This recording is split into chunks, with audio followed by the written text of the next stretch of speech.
সন্তান যখন ভূমিষ্ঠ হবে ওই সন্তানকে মায়েরা 2 বছর দুধ পান করাবেন। ও যুবকেরা, আজকালকার মায়েদের লক্ষ্য করে দেখবেন, মায়েদের মমতা নাই, কোলে যায়, কাঁদে শিশু দুধের নেশায়। মায়েরা তখন বাচ্চাদেরকে বোতল ফিডারে দুধ গিলায়, বুকের দুধ হারিয়ে শিশু বাধ্য হয়ে ধোঁকা খায়। বুকের দুধ বুকেই রয়, বুকের দুধ খাওয়ালে নাকি আজকালকার মায়েদের স্বাস্থ্যহানি হওয়ার ভয়। ভুল বলছি? ওই যে 0 ফিগার নষ্ট হবে। হ্যাঁ, তাই বাজারে গিয়ে ল্যাপটোজিন 1 আর ল্যাপটোজিন 2 কেজি দরে কিনে নিয়ে এসে জন্মের খাওয়া খাওয়াচ্ছে। বড় হয়ে ওই ছেলে ভাত দেবে না জুতো পিটা করবে? কোনটা করবে বলে? সমাজ তো শেষ করে ফেললাম। ছেলেদেরকে রাসূল বলছেন 7 বছর ছেলেকে কোরআনের শিক্ষা দাও। আল্লাহর নবীর কোরআনের শিক্ষাটাকে দূরে সরিয়ে দিয়ে এখন ছেলের বয়স হয়েছে 10। খোকার মা কান ধরে বলছে, খোকা তোর বয়স হয়েছে 10, দিন দিন হয়ে যাচ্ছিস তুই বোকা। বর্ণ পরিচয় বই নিয়ে এসে আমার কাছে পড়তে বস। মায়ের কাছে যখনই পড়তে বসে যে মা বলছে, বর্রে খোকা ওই অজকার আসছে তেরে, আই আমটা আমি খাবো পেরে। ছেলে স্কুলে যায় হাত নেড়ে, যার গাছে আম দেখে তার গাছে ইট মারে কি মারে না? মা তো শিখালো না পরের দ্রব্য না বলে নেওয়া, চুরি করা। যেখানে দেখে সেখানেই ঝাড়ে। যদি বলতো খোকা পড়বি আলিফ লাম মিম, ওই ছেলেটাকে কোরআনের যদি শিক্ষা দেওয়া হতো, মুয়াজ্জিনের আজানের ধ্বনি শোনার সঙ্গে সঙ্গে উঠে বলতো, মাগো মা পড়বো না হাট্টিমা টিম টিম, কোরআন থেকে পড়বো এবার আলিফ লাম মিম, একটা একটা অক্ষরে 10টা করে নেকি। চলো না আজ থেকে কোরআন ও হাদিসটা ঘাটি। তা না করে এই মুসলমানের বেটা পকেটে হাত দিয়ে খুঁজে পাবেন না 10টা টাকা, সারা রাত ধরে মাঠে চালাচ্ছে বসে ইন্টারনেট ডাটা। তাতেও হলো না, এসে যে পাবজি খেলছে মুসলমান বাবাজি। পাওয়া যায় কি যায় না? হ্যাঁ, এরা কি বড় হয়ে বাপ মাকে ভাত দেবে? মানবেন তো মানার মতো মানেন, ধরবেন তো ধরার মতো ধরেন, তবেই সাকসেস হবেন, তবেই কামিয়াব হবেন। ও যুবকেরা, আমার দিন দুনিয়ার বাদশাহ হাবিবুল্লাহ নবী জনাবে মুহাম্মদুর রাসূলুল্লাহ সাল্লাল্লাহু আলাইহি ওয়াসাল্লাম, নবী আমার 2 পুরানো কবরের পাশ দিয়ে হেঁটে হেঁটে যান। যেতে যেতে আল্লাহর নবী বললেন, ও আমার সাহাবীরা, এই যে 2টি কবর তোমরা দেখিতে পাও, এই 2 কবরে আযাব দেওয়া হয়, এই 2 কবরে শাস্তি দেওয়া হয়। আল্লাহর নবী সাহাবীরা নবীকে জিজ্ঞাসা করলেন, ইয়া রাসূলুল্লাহ, ইয়া হাবিবাল্লাহ, হুজুর বিয়াদবি মাফ করে দিন, গোসাই ক্ষমা করে দিন, কি কারণে 2 কবরে আযাব দেওয়া হয়, কি কারণে 2 কবরে শাস্তি দেওয়া হয়? আল্লাহর নবী সাহাবীদেরকে লক্ষ্য করে বললেন, ও আমার সাহাবীরা, প্রথম জন ব্যক্তির কবরে আযাব দেওয়ার কারণ হলো আম্মা আহাদুহুমা ফাকানা লা ইস্তাতিরু মিনাল বাউল। ও আমার সাহাবীরা, প্রথম জন ব্যক্তির কবরে আযাব শাস্তি চাপ দেওয়ার কারণ হলো এ ব্যক্তি প্রসাবকালে পর্দা করতো না, প্রসাবের ছিটা থেকে পবিত্র থাকতো না, নাপাক হালতে ঘোরাফেরা করার কারণে প্রথম জন ব্যক্তির কবরে আযাব দেওয়া হয়। এই প্রথম জন ব্যক্তির কবরে আযাব দিচ্ছে কি কারণে একটু বলেন? প্রসাবকালে পর্দা করতো না। আজকাল আমাদের যুবকগুলো যে সমস্ত জিন্সের প্যান্ট পরে, বাপ ও তো বসতে গেলে ডিগবাজি খাবে, খাবে না? ও ডিগবাজি খাওয়ার ভয়ে আঁশতলা বাঁশতলা বুড়ির বেলতলা যেখানে পারে সেখানে দাঁড়িয়ে দাঁড়িয়ে ছাড়ে। দেখবেন আবার এই ঈদকে উপলক্ষ কাছে রেখে বাপ আবার জিন্সের প্যান্ট পরেছে এমন, যার যত ছেঁড়া তার তত দাম। যে চালাই ভ্যান সে পরে না বাপ ছেঁড়া প্যান্ট, যে মনে করছে বিজ্ঞানে রয়েছে বিরাট জ্ঞান সে ঘন ঘন পড়ছে জিন্সের ছিঁড়া প্যান্ট। ভুল বললাম? আজকে সমাজে মিলিয়ে দেখেন, নবীর আদর্শ আমার বাড়ি থেকে দূরে সরে গিয়েছে।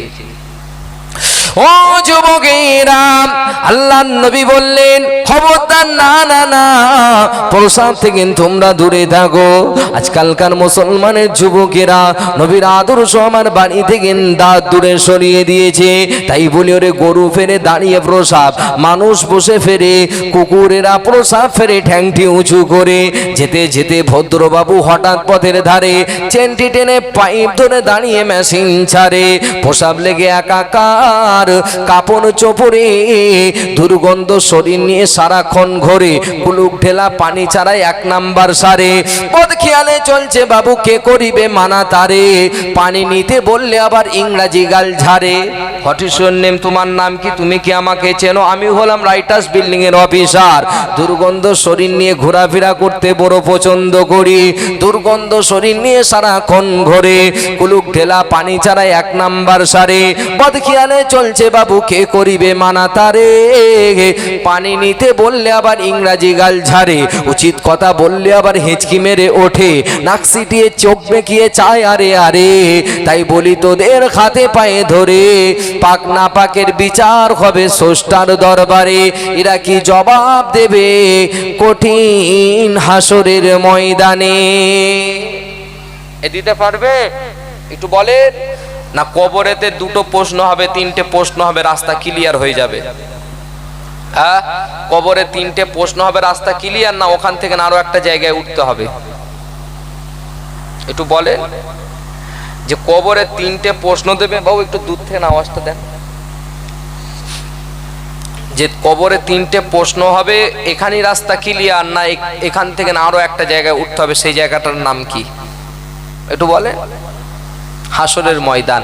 সেখানে কি আল্লাহ ছেড়ে দেবেন, না বান্দাকে আল্লাহ ছাড় দেয় ছেড়ে দেয়, না কোনটা?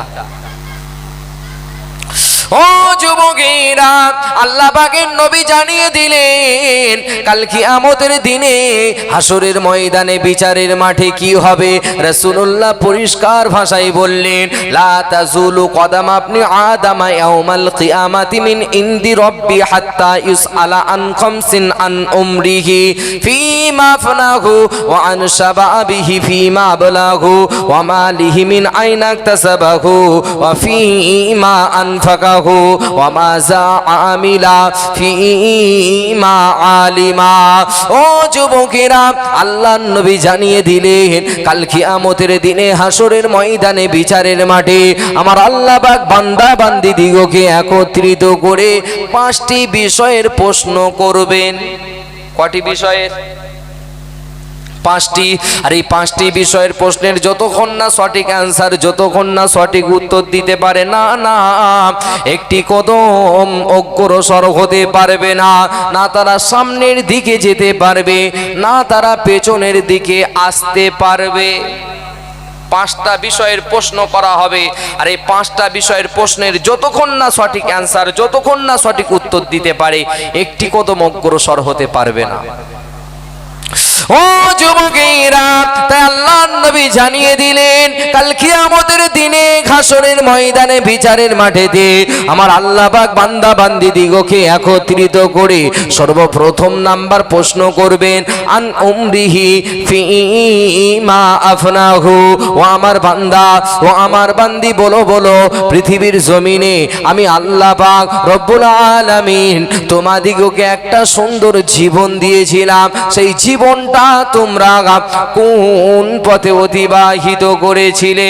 হারাম পথে না হালাল পথে, ন্যায়ের পথে না অন্যায়ের পথে, সত্যর পথে না মিথ্যার পথে? আমার আল্লাহ জিজ্ঞাসা করবে, বান্দা পৃথিবীর জমিনে একটা জীবন দিয়েছিলাম, সেই জীবনটা তোমরা কোন পথে অতিবাহিত করেছিলে?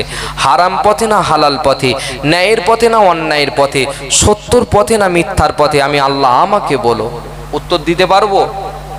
আমি সাইদ আফ্রিদি হোসেন যদি উঠে বলি, আল্লাহ পাক আমাকে যে জীবন দিয়েছিলেন সেই জীবনটায় আমি 5 বছর বয়সে স্কুলে ভর্তি হয়েছিলাম, 23 বছর বয়সে সমস্ত ডিগ্রিগুলোকে হাসিল করলাম, 24 বছর বয়সে বিবাহ করলাম, 25 বছর বয়সে ছেলে মেয়েগুলোর বিবাহ দিলাম, 52 বছর বয়সে ছেলে মেয়েগুলোর বিবাহ দিলাম, 55 বছর বয়সে হিসেব কষে দেখলাম জায়গা হয়েছে, জমিন হয়েছে, ঘর হয়েছে, বাড়ি হয়েছে। আল্লাহ, আপনি আমার প্রতি হজ ফরজ করেছেন, হজ করে হাজিও হয়েছিলাম।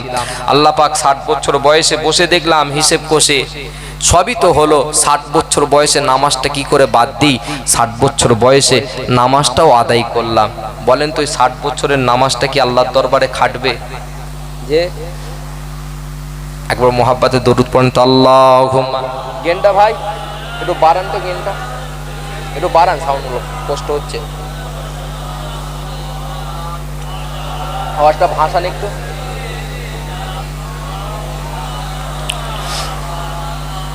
আমার এই মনেরও সেই কামনা সোনার মদিনা, আমার এই মনেরও সেই কামনা সোনার মদিনা। হৃদয় মাঝে আছো তুমি কেন বোঝো না, হৃদয় মাঝে আছো তুমি কেন বোঝো না। আমার এই মনেরও সেই কামনা সোনার মদিনা, আমার এই মনেরও সেই কামনা সোনার মদিনা। দুরূদ আল্লাহুম্মা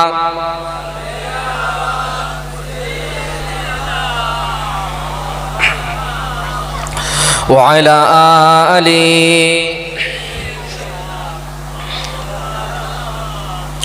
জান্নাতুল বাকিতে একটু দাঁড়াবো, প্রাণের প্রিয় সাহাবীদের আমি দেখিব।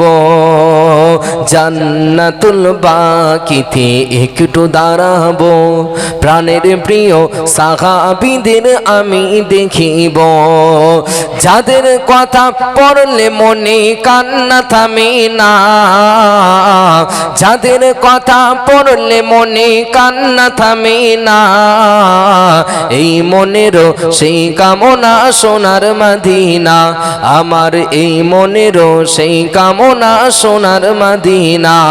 হৃদয় মাঝে আছো তুমি কেন বোঝো না, হৃদয় মাঝে আছো তুমি কেন বোঝো না। এই মনেরও সেই কামনা সোনার মদিনা, আমার এই মনেরও সেই কামনা সোনার মদিনা। সবুজ গম্বুজের নিচে একটু দাঁড়াবো, আমার প্রিয় নবীজিকে সালাম জানাবো। সবুজ গম্বুজের নিচে একটু দাঁড়াবো, আমার প্রিয় নবীজিকে সালাম জানাবো। যাহার প্রেমে পাগল হয়ে হলাম দিওয়ানা, যাহার প্রেমে পাগল হয়ে হলাম দেওয়ানা। এই মনেরও সেই কামনা সোনার মদিনা, আমার এই মনেরও সেই কামনা সোনার মদিনা। দুরূদ আল্লাহুম্মা সাল্লি আলা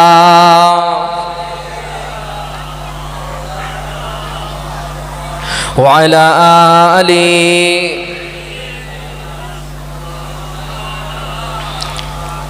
যে কথা বলছিলাম, আল্লাহ পাক 60 বছরের নামাজের কথা জিজ্ঞাসা করবেন, 80 বছর।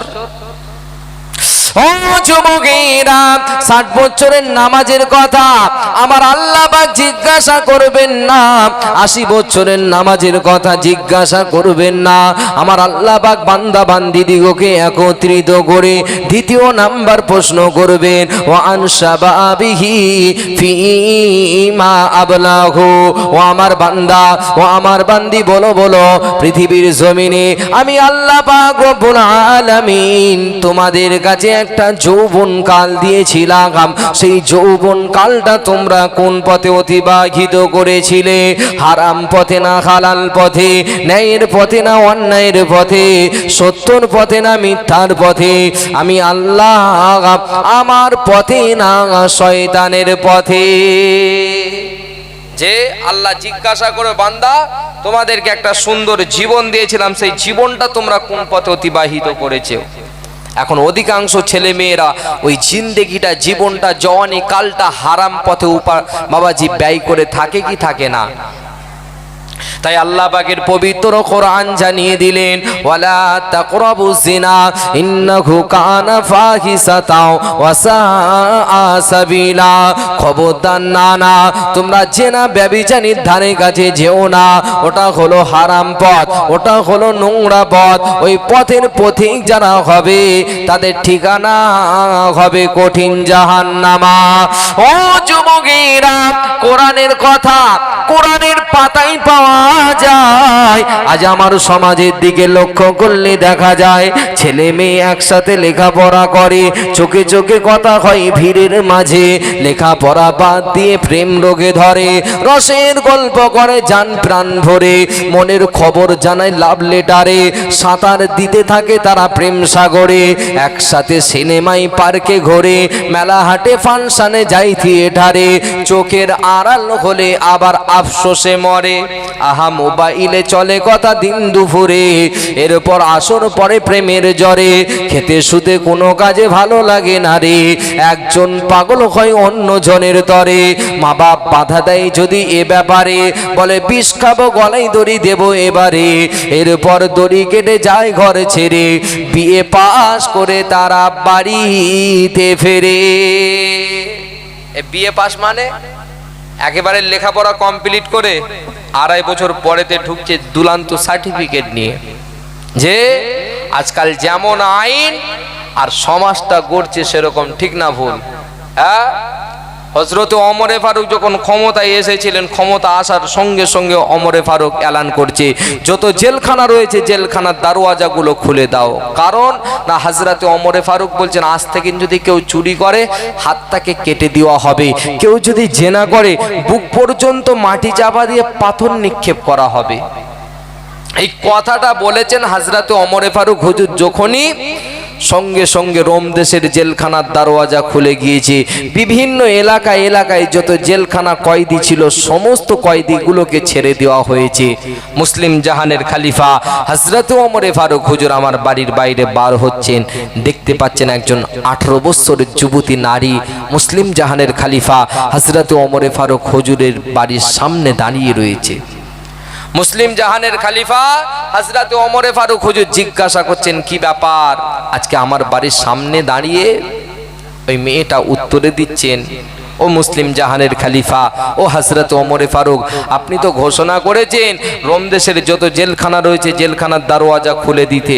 আমি তো ছিলাম রোম দেশের জেলখানার ভিতরে কয়েদি, এখন তো দরওয়াজা খুলে দিয়েছে, তবে আমি কলেমা পড়ার কারণে, ইসলামকে মেনে নেওয়ার কারণে আমার দাদুজান ওই রোম দেশের জেলখানায় বন্দি করে দিয়েছিলেন, কিন্তু এখন তো যেহেতু আপনি ছেড়ে দিতে বলেছেন, রোম দেশের জেলখানা দরওয়াজা খুলে দিয়েছে, কিন্তু বাড়ি যে যাব আমাকে তো আবার কলেমা ছাড়তে হবে, আর কলেমা ছাড়লে এই যে এতদিন জেল খাটলাম এটা তো বৃথা হয়ে যাবে, সেই কারণে বাড়িতে না গিয়ে আপনার কাছে আশ্রয় নিতে এসেছি। মুসলিম জাহানের খলিফা হযরত ওমর ফারুক এই কথাটা শোনার সঙ্গে সঙ্গে বলছে, ইসলাম তোমাকে আশ্রয় দেবে না, তোমার যেহেতু 18 বছর বয়স, তোমাকে ইসলাম আশ্রয় দেবে না। মেয়েটার মনটা ভালো হবে না খারাপ হবে বলেন তো একটু? মেয়েটার মনটা খারাপ হয়ে গিয়েছে যে এতটা পথ অতিবাহিত করে মুসলিম জাহানের খলিফা হযরত ওমর ফারুক হুজুরের কাছে আসলাম একটু আশ্রয় নেওয়ার জন্য, আশ্রয় দেবে না বলছে, মনটা খারাপ। সঙ্গে সঙ্গে মুসলিম জাহানের খলিফা হযরত ওমর ফারুক হুজুর বলছেন, ইসলাম তোমাকে আশ্রয় দেবে না, তবে ইসলাম তোমাকে অধিকার দেবে। জোরে বলে, আর একটু জোরে হবে না? তাকবীর দেন তো, নারে তাকবীর। আমার কথা বুঝতে কি অসুবিধা হচ্ছে? হচ্ছে না তো? একটু আমার হায়ে হাঁ দেবেন, তবেই তো আমি জলসা খুলবো, তাই না? যে যখনই মুসলিম জাহানের খলিফা হযরত ওমর ফারুক বলেছেন যে তোমাকে ইসলাম আশ্রয় দেবে না, ইসলাম তোমাকে অধিকার দেবে, ওই 18 বছরের যুবতী নারীটা জিজ্ঞাসা করছেন, ও মুসলিম জাহানের খলিফা হযরত ওমর ফারুক, কি ব্যাপার, কি আমাকে ইসলাম আশ্রয় দেবে? আমার মনটা জানতে চায়, আমাকে একটু বলো দেখি কি ইসলাম আমাকে আশ্রয় দেয়, অধিকার দেয়। বলছে তোমার যেহেতু 18 বছর বয়স, ইসলাম একটা তোমার সঙ্গে ভালো ছেলের সঙ্গে বিবাহর ব্যবস্থা করে দেবে। জোরে বলে, আর একটু জোরে হবে না? হযরত ওমর ফারুকের এই কথাটা শুনে ওই 18 বছরের যুবতী নারীটা জিজ্ঞাসা করছেন ভালো ছেলেটাকে। ইমামে হোসাইন যে মুসলিম জাহানের খলিফা হযরত ওমর ফারুককে জিজ্ঞাসা করছেন ভালো ছেলেটাকে। এখন যদি ওমর ফারুক ঘটক হয় তবেই তো ছেলে হাতে থাকবে, ঠিক না ভুল? তবেই তো ছেলের সন্তান ওমরে ফারুক হুজুরের কাছে থাকবে। ওমরে ফারুক হুজুর বলছেন যে ছেলের তো সন্তান জানি না, তবে আমার একটা বাড়িতে সন্তান রয়েছে, আমার নাম, তার নাম হলো আব্দুল্লাহ। তুমি যদি চাও আমি তার সঙ্গে তোমার বিবাহ দিয়ে দিতে পারি। জোরে বলেন।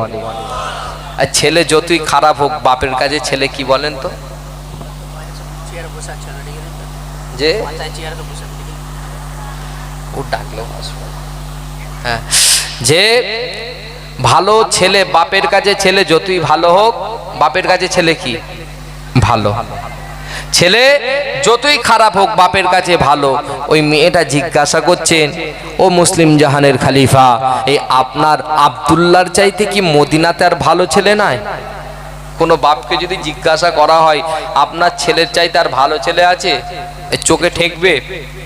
সবার ছেলের ভুলগুলো চোখে আসে, কিন্তু নিজের ছেলের ভুল চোখে পড়ে না। বাপ কিছু কিছু বাপ মাচানে বসে বসেও বলে, আমার ছেলে জোড়া মিলানে, জোড়া মিলবে না। এই গিরাম কেন, পাশে আরো 4-5টা গিরাম খোঁজ নে, আমার ছেলের মতন সোনার টুকরো নেই। সেই ছেলেই দেখছি, সেই চাচায় আবার কিছুদিন পরে মাচানে মাথায় হাত দিয়ে গালিগালাজ করছে। কি গো চাচা, এই তো বলছিলে ছেলের জোড়া মিলবে না, আজকে গালিগালাজ?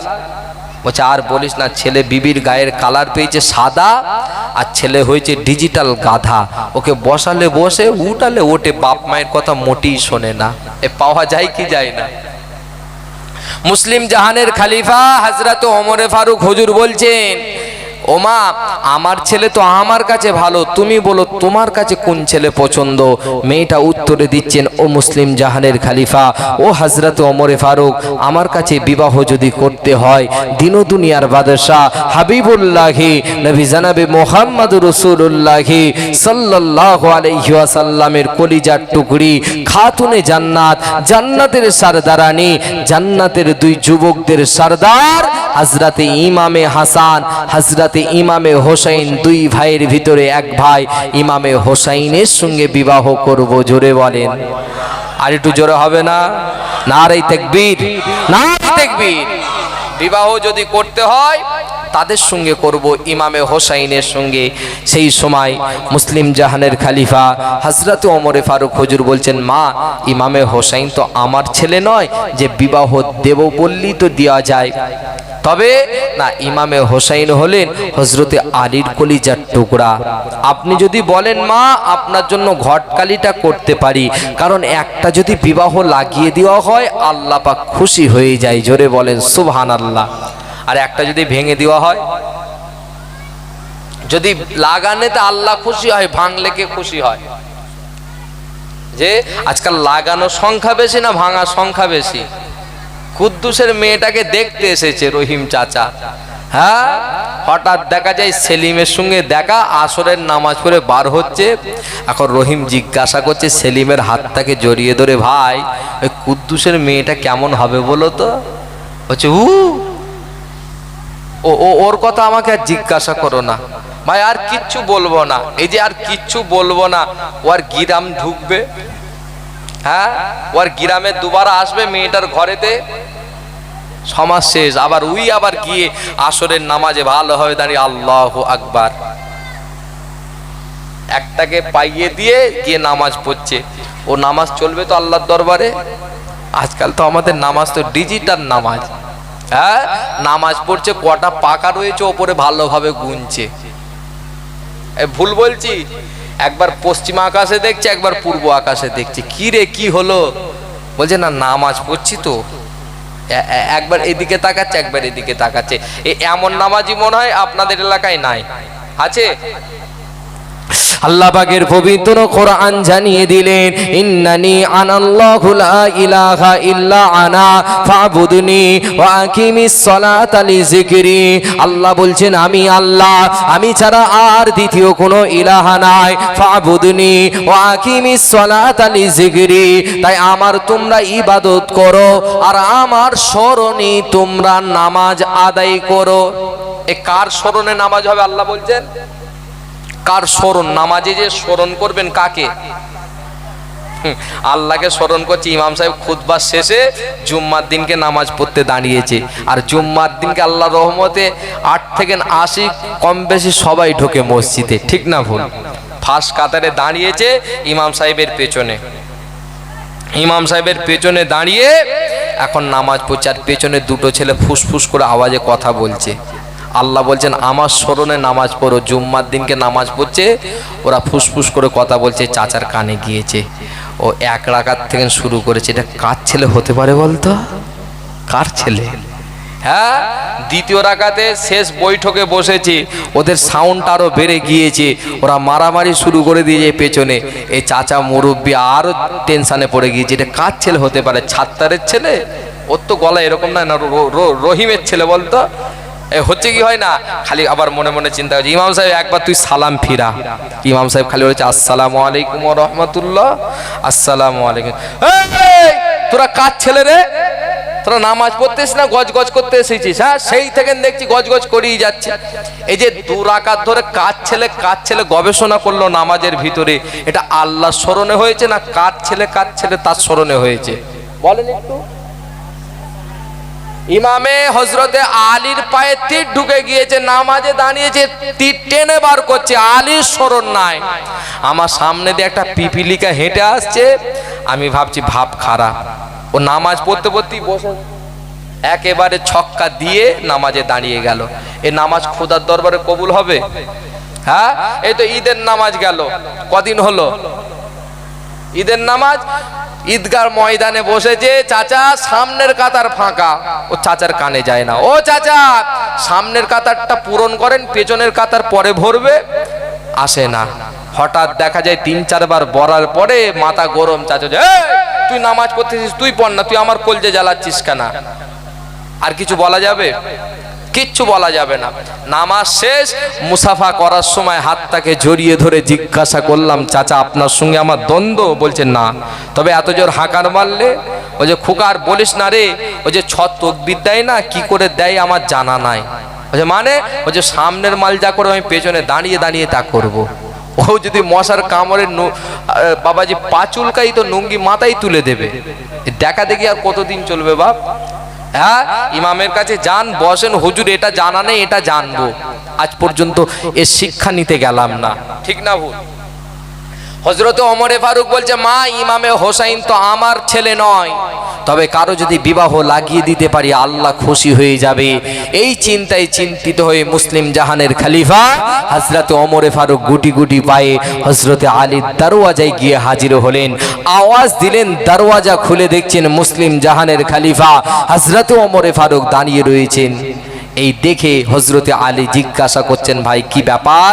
আপনি মুসলিম জাহানের খলিফা আমার বাড়িতে এসে হাজির হয়েছেন, কি ব্যাপার? বলছেন, একটা মেয়ের সন্ধান নিয়ে এসেছি আপনার কাছে। আপনার ইমামে হোসাইনের সঙ্গে একটা মেয়ে বিবাহর ব্যবস্থা করার জন্য আপনার কাছে এসেছি প্রস্তাব নিয়ে। ইমামে হোসাইনের কথাটা শুনে হযরতে আলী জিজ্ঞাসা করছেন, পিতা কি করে? বলছে জানা নাই। জনম দুঃখিনী মা? বলছে জানা নাই। বংশ পরিচয় জানা নাই। মেয়েটা কোথা থেকে পেলেন? তবে না, মেয়েটা 6 বছর থেকে নিয়ে 18 বছর পর্যন্ত রোম দেশের জেলখানার ভিতরে কয়েদি ছিল, বন্দি ছিল। এখন বলেন, এরকম ঘটক যদি আপনার বাড়িতে আসে ভালো জামা প্যান্ট পরে, ও বাড়িতে ভালো প্যান্ট জামা পরে যাবে না পা খোঁড়া নিয়ে যাবে?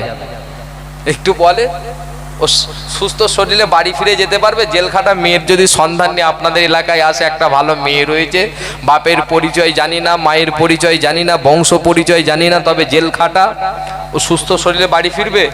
ফিরবে না। মুসলিম জাহানের খলিফার এই কথাটা শুনে হযরতে ইমামে হোসাইনের কাছে হযরতে আলী পাঠিয়ে দিলেন, যান আমার সন্তান ইমামে হোসাইন তো বিবাহ করবে, তার কাছ থেকে রায়টা নিয়ে যান, তার কাছে গিয়ে বলবেন। এই কথাটা শুনে সে কি বলে তার কাছ থেকে শুনবেন। মুসলিম জাহানের খলিফা হযরতে ওমরে ফারুকের এই কথাটা শুনে হযরতে ইমামে হোসাইন বলেছিলেন, ও মুসলিম জাহানের খলিফা, তবে শুনে রেখে দেন, আমি হযরতে ইমামে হোসাইন ওই মেয়েটা মোটা কি রোগা, লম্বা কি বেটে, কালো কি ফর্সা, আমি ইমামে হোসাইন দেখব না। জোরে বলেন সুবহানাল্লাহ। আমি ইমামে হোসাইন দেখব তার চরিত্রটা যদি নানি যান হযরতে আয়েশা সিদ্দিকা রাদিয়াল্লাহু তাআলা আনহার মতো হয়ে থাকে, আমি ইমামে হোসাইন বিবাহ করে নেব। জোরে বলেন, আর একটু জোরে হবে না? তাকবীর দান তো, নারে তাকবীর, নারে তাকবীর। হযরতে মুসলিম জাহানের খলিফা হযরত ওমরে ফারুক বলছে, হঠাৎ নানি জানের মতন চরিত্রবান নারী খুঁজছো, কি ব্যাপার? ওরে যুবকেরা জনেরা, সেই সময়ে ওই হযরত ইমামে হোসেন বলেছিলেন, ও মুসলিম জাহানের খলিফা, ও হযরত ওমরে ফারুক শুনে রেখে দেন, আমি 1 তারিখে নানা জানের দরওয়াজায় গিয়ে হাজির হলাম। নানা জান দরওয়াজা খুলে দিন, আমি হযরত ইমামে হোসেন এসেছি। কিন্তু না না না, দরওয়াজা খুলে নাই। আবারও আমি ইমামে হোসেন আওয়াজ দিলাম, ও নানা জান দরওয়াজা খুলে দিন, দরওয়াজা খুলে না। তৃতীয়বার আবারও আওয়াজ দিলাম, নানা জান দরওয়াজা খুলে দিন, আমি হযরত ইমামে হোসেন এসেছি। কিন্তু না না না, দরওয়াজা খুলে নাই। কিছুক্ষণ পরে আওয়াজ ভেসে ভেসে আসে, ও নাতি ভাই, ও হযরত ইমামে হোসেন, তবে শুনে রেখে দাও, তোমার নানা জান এখন জান্নাতে আরাম ফরমাচ্ছে। না না না, দরওয়াজা খোলা যাবে না। তোমার নানা জান এখন জান্নাতে আরাম ফরমাচ্ছে, দরওয়াজা খোলা যাবে না। ইমামে হোসেন বলছেন, এই কথাটা শুনে আমি গুটি গুটি পায়েতে নিজের বাড়ির দিকে এগিয়ে আসছিলাম। আস্তে আস্তে মনে পড়ে গিয়েছে, নানা জান যদি জান্নাতে আরাম ফরমায়, তবে বাড়ির ভিতর থেকে আওয়াজটা কোথা থেকে আসে। এই কথা চিন্তায় চিন্তিত হয়ে আবারও নানা জানের দরওয়াজায় গিয়ে হাজির হলাম। দরওয়াজায় আস্তে করে হাত দিলাম, দরওয়াজা খুলে গিয়েছে। আল্লাহ নবীর নওয়াজা হযরত ইমামে হোসেন বলতে লাগে, আমি সেই সময় লক্ষ্য করে দেখি নানি জান হযরত আয়েশা সিদ্দিকা রাদিয়াল্লাহু তাআলা আনহা, নানি জান বসে রয়েছেন, আর নানি জানের কোলের উপরে মাথা দিয়ে আল্লাহর নবী আরাম ফরমাচ্ছেন। আমি ইমামে হোসেন এই দৃশ্য দেখে অবাক হয়ে গিয়ে নানি জানকে জিজ্ঞাসা করলাম, ও নানা জান, আমাকে বলেন জান্নাতে আরাম ফরমাচ্ছি, আর আমি হযরতে ইমামে হোসেন লক্ষ্য করে দেখি নানি জান হযরতে আয়েশা সিদ্দিকা রাদিয়াল্লাহু তাআলা আনহার কোলের উপরে মাথা দিয়ে আরাম ফরমাচ্ছেন, কি ব্যাপার? আল্লাহর নবী সেই সময় বলেছিলেন, ও নাতি ভাই, ও হযরত ইমামে হোসেন, তবে বাবা শুনে রেখে দাও, যে বাড়িতে তোমার এই নানি জানের মতো আদর্শবান চরিত্রবান নারী থাকিবে, সেই বাড়িটা আল্লাহ পাকের দয়ার জান্নাত বলে গণ্য হয়ে যাবে। যে বাড়িতে নানি জান হযরতে আয়েশা সিদ্দিকা রাদিয়াল্লাহু তাআলা আনহার মতন চরিত্রবান নারী থাকবে, সেই বাড়িটা আল্লাহ পাকের জান্নাত বলে গণ্য হবে। এখন বলেন তো, আমাদের বাড়িগুলো জান্নাত না জাহান্নামের গাড্ডা হয়ে রয়েছে? আমরা তো চরিত্র দেখি না, আমরা দেখি গায়ের কালার।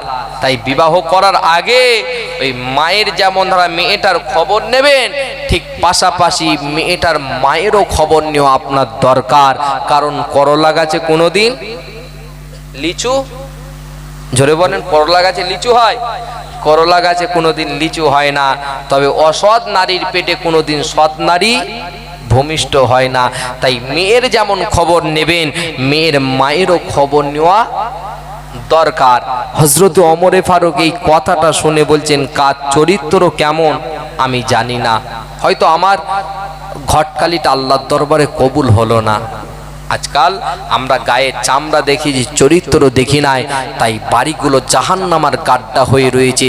আর ওই জাহান্নাম থেকে জান্নাতে যদি আনতে চান, নবীর সুন্নাতকে আপনাকে ফলো করতে হবে। রাসূল বলছেন, বাড়িতে ঢোকার আগে একবার সালাম দাও।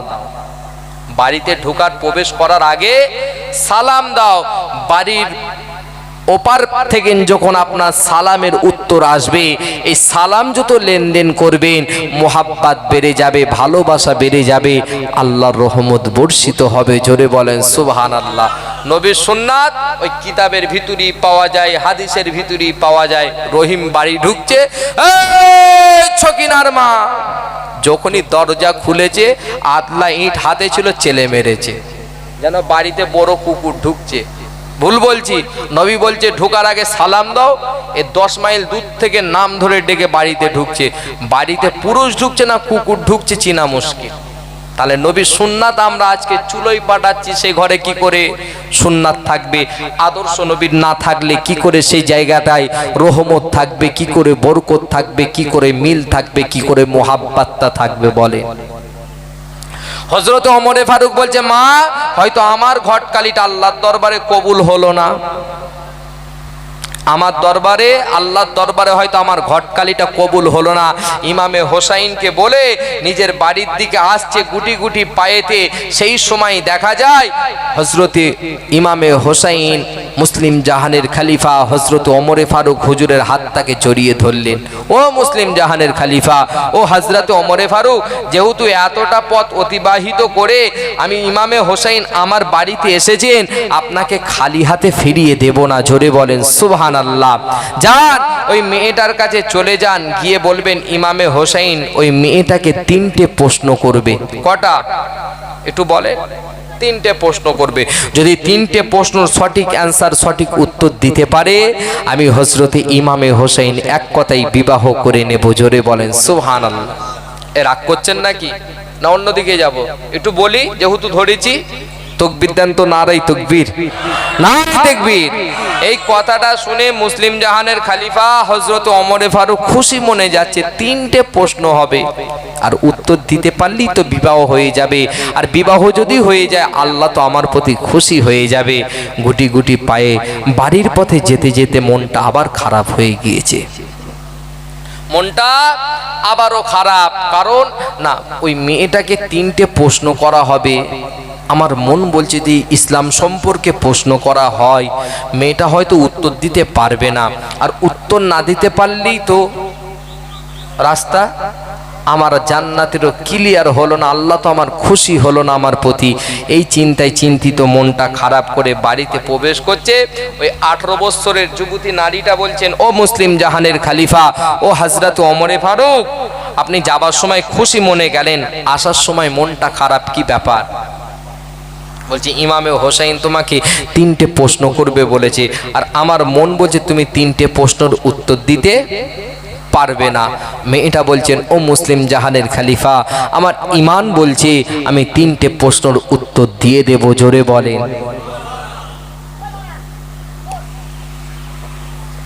3টে প্রশ্নের উত্তর আমি দিয়ে দেব।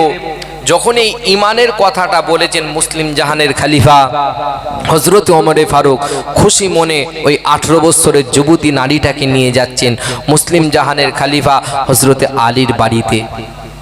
গুটি গুটি পায়েতে আলীর কাছে গিয়ে হাজির হলেন বাড়িতে। হযরতে আলী হুজুর দেখতে পাচ্ছেন মুসলিম জাহানের খলিফা আসছেন, আর ওই মেয়েটাকেও সঙ্গে করে নিয়ে আসছেন, বসার ব্যবস্থা করছেন। এইদিকে 3 জনের বসার ব্যবস্থা করেছে, একদিকে হযরতে ইমামে হোসাইনের, একদিকে হযরতে আলীর, একদিকে হযরতে ওমর ফারুকের, আর মিডিলে পর্দা দিয়েছেন। পর্দার ওপারেতে বসিয়েছেন ওই 18 বছরের যুবতী নারীটাকে। কাকে বসিয়েছেন? 18 বছরের যুবতী নারীটাকে। তাহলে মিডিলে কি আছে? পর্দা। এরকম দেখাশোনা আপনাদের দিকে হয়? হয় না যে পর্দা দিয়ে দিয়েছে, দেখাশোনা হচ্ছে? আমার এলাকায় না হলে আলাদার ব্যাপার। আমার এলাকায় কেমন হয় জানেন? ছেলের বাপ দেখতে গিয়েছে মেয়ে, হঠাৎ দেখা যায় মেয়ে এসে যে ঘুমটা দিয়ে এক হাত। ছেলের বাপ বলছে, মা একটু ঘুমটাটা তোলো তো। ঘুমটা তুলেছে, বলছে গায়ের রংটা শ্যামলা মতন, নাকটা বসা মতন, এটা চলবে না। একটা ক্যান্সেল হলো। দ্বিতীয় মেয়ে দেখতে গিয়েছে, গিয়ে বলছে মা ঘুমটাটা তোলো। ঘুমটা তুলেছে, দেখছে মুখ ফর্সা হাত কালো, বলছে গোলমাল কিছু আছে, ওটাও ক্যান্সেল হলো। তৃতীয় গিয়েছে, মেয়েরাও জানে হাত দেখবে, গলা দেখবে, মুখ দেখবে। ওরা জনমের ঘষা ঘষেছে আটা সুজি ময়দা, ওর মেকআপ করার কি কায়দা। জনমের ঘষা ঘষে এখন শ্বশুর মশাইয়ের সামনে বসেছে। যখনই বলেছে মা একটু ঘুমটাটা তোলো তো, ঘুমটা তুলেছে, ও খোদা এই তো হুর বসে রয়েছে, এটাই চলবে আমার ছেলের বৌমা। এখন বিয়ে শাদী ওলিমা সব মিটে গিয়েছে, চাচা দেখতি মাথায় হাত দিয়ে বসে রয়েছে। কি গো ছেলের বিয়ে দিয়ে কি দিনাই পড়লে? বলছে না। তবে মন খারাপ? বলছে আর বলিস না, বউ দেখে আসলাম ফর্সা কালো, কি করে হলো বলতো? হ্যাঁ বাপ, যেমন আমরা তেমনও সব জুটে যাচ্ছে। যাচ্ছে কি যে হয় নাকি হচ্ছে বলে। যে নবী বলছেন হযরতে ওমরে ফারুক হুজুর আমার ওই মেয়েটাকে নিয়ে গিয়ে যে পর্দার সঙ্গে বসিয়েছেন, শুধু পর্দার সঙ্গে বসাই নাই, এমনকি মিডিলে একটা পর্দা দিয়েছেন। পর্দা দিয়ে যখন বসি ওই মেয়েটাকে প্রশ্ন করার জন্য ইমামে হোসাইন রেডি হয়েছে, ওমরে ফারুক আলী হজরতে ইমামে হোসাইন বসেছেন। আলী হুজুর বলছেন মা ভয় পেও না, আমার সঙ্গে তিনজন থাকতে পারে, কিন্তু আমাদের মনটা তোমার পক্ষে আছে, এটাই ভেবে বসো। জোরে বলেন সুবহানাল্লাহ। মেয়েটাকে প্রশ্ন করছেন, মুসলিম জাহানের খলিফা বসে রয়েছেন পাশে। মেয়েটাকে সর্বপ্রথম প্রশ্ন করছেন, এই 18 বৎসরের বালিকা বলো, এই 18 বৎসরের যুবতী নারী বলো, তুমি কি কারণে 6 বছর বয়সে রোম দেশের জেলখানার ভিতরে বন্দী হয়েছিলে? প্রথম প্রশ্ন।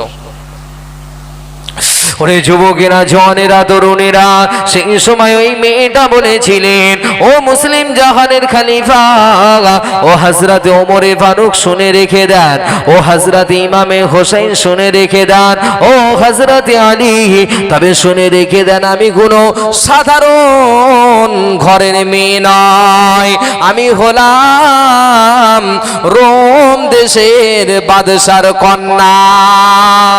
জোরে হবে না? ও হযরত ইমামে হোসেন, আমি কোনো সাধারণ ঘরের মেয়ে নয়, আমি হলাম রোম দেশের বাদশার কলিজার টুকরি, নয়নের পুতুলি। আমাকে একদিন আমার দাদুজান বললেন, মা চলো খেলা দেখিতে যাব। দাদুজানের কথাটা শুনে ঢিটি হয়ে তৈরি হয়ে গুটি গুটি গুটি গুটি পায়ে খেলা দেখিতে গিয়েছিলাম। ও হযরত ইমামে হোসেন, খেলা দেখিতে গিয়ে লক্ষ্য করে দেখি শত শত মানুষের একটা যুবককে ঘিরে দাঁড়িয়ে রয়েছে। ওই যুবকের হাতিয়ার পায়েতে দড়ি বাঁধা। আমার দাদুজানকে জিজ্ঞাসা করলাম, দাদুজান কি ব্যাপার? এই যুবককে ঘিরে শত শত মানুষেরা ঘিরে দাঁড়িয়ে রয়েছে। আমার দাদুজান সেই সময় বলেছিলেন, মা আজকের যে খেলাটা হবে, এই খেলাটা হবে মৃত্যু খেলা। কারণ মা শুনে রেখে দাও, এই কারণটা অন্য কোনো কারণ নয়। এই যুবকটা আমাদের ধর্ম ত্যাগ করেছে, খ্রিস্টান ধর্ম ত্যাগ করে দিয়ে মা ইসলাম মেনে নিয়েছে, কোরআন মেনে নিয়েছে, নবীকে নবী বলে মেনে নিয়েছে।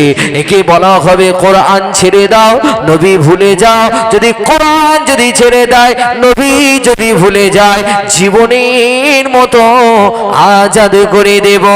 যদি কলেমা না ছাড়ে, কোরআন যদি না ছাড়ে, মা ওই যে পেছনে ফুটান্ত তেল দেখি দেবা, ওই ফুটান্ত তেলের ওপরে এই যুবককে ছেড়ে দেব। ও যুবকেরা, হযরত ইমামে হোসেনকে সেই সময় 18 বছরের যুবতী নারী বলেছিলেন, ও হযরত ইমামে হোসেন, আমি গুটি গুটি গুটি গুটি পায়ে ওই যুবকের কাছে গিয়ে হাজির হলাম। যুবককে গিয়ে বললাম, ভাইজান এই দিন ছেড়ে দেন, ইসলাম ছেড়ে দেন, আমার দাদুজানকে বলে জীবনের মতো আজাদ করে দেব, জীবনের মতো রেহাই করে দেব, জীবনের মতো ছেড়ে দেব। ও হযরত ইমামে হোসেন, তবে শুনে রেখে দেন, জেনে রেখে দেন, ওই যুবক সেই সময় আমায় বলেছিলেন, এই 6 বছরের বালিকা তোমার কাছে তোমার জান প্রিয় হবে, কিন্তু না না না, আমার কাছে আল্লাহ আল্লাহর নবী প্রিয়।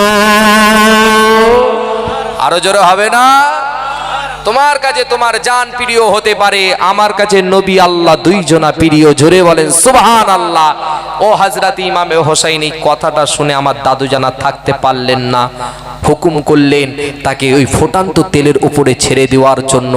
যখন ওই ফোটান্ত তেলের দিকে নিয়ে যায়, তার জবান দিয়ে একটা কলিমা বার হয়, লা ইলাহা ইল্লাল্লাহ মুহাম্মাদুর রাসূলুল্লাহ, নেই কোনো মাবুদ আল্লাহ ছাড়া, মুহাম্মাদুর রাসূলুল্লাহ সাল্লাল্লাহু আলাইহি ওয়াসাল্লাম আল্লাহ পাকের পাঠানো পয়গম্বর। জোরে বলেন সুবহানাল্লাহ। ও হযরত হযরত ইমামে হোসেন, আমি এই দৃশ্য দেখে ওই ভাইয়ের গুটি গুটি পায়ে দুই যুবকের কাছে গিয়ে আবার লক্ষ্য করে দেখি তার কলেমা পার হয় জবান দিয়ে।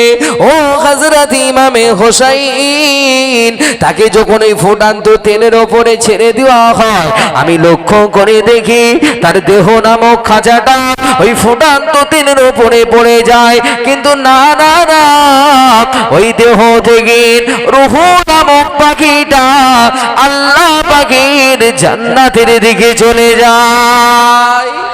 ও হযরত ইমামে হোসেন, এই দৃশ্য দেখে দেরি না করে সঙ্গে সঙ্গে আমার আম্মাজান কাছে এসে হাজির হলাম। আম্মাজান, মৃত্যুর পরে যদি জীবিত থাকতে চান আমার সঙ্গে পড়ে নেন লা ইলাহা ইল্লাল্লাহু মুহাম্মাদুর রাসূলুল্লাহ সাল্লাল্লাহু আলাইহি ওয়াসাল্লাম।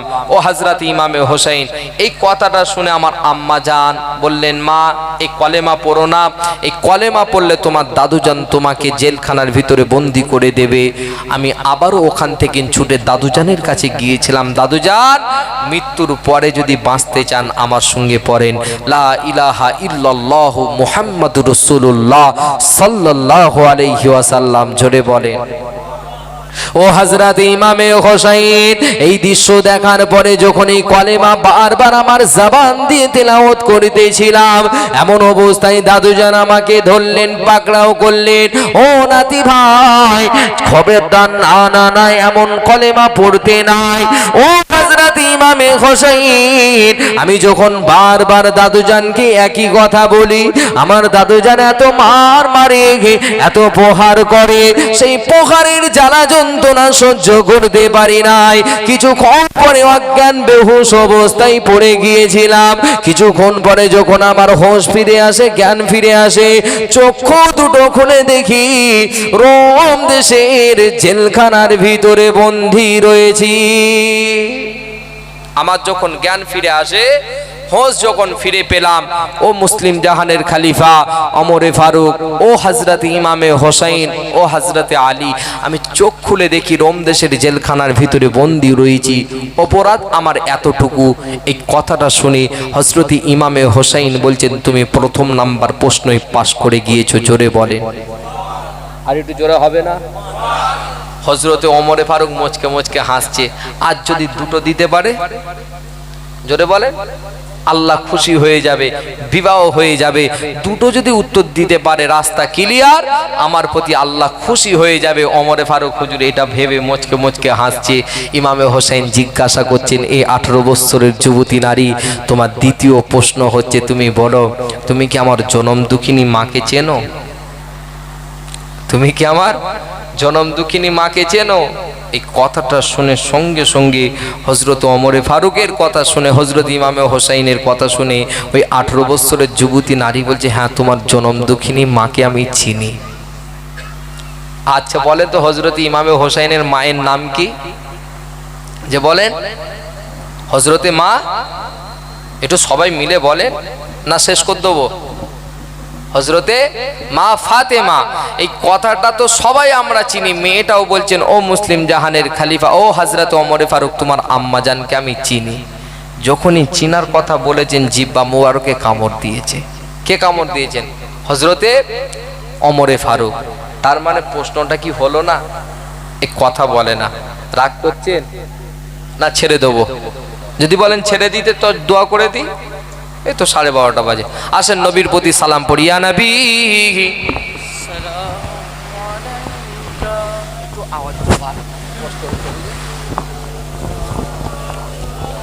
একটু আগের দিকে আসেন। ইয়া নবী সালামুন আলাইকা,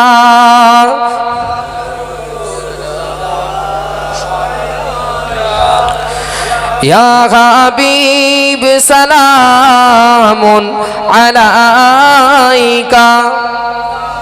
একটু ঢুকে ঢুকে আসেন।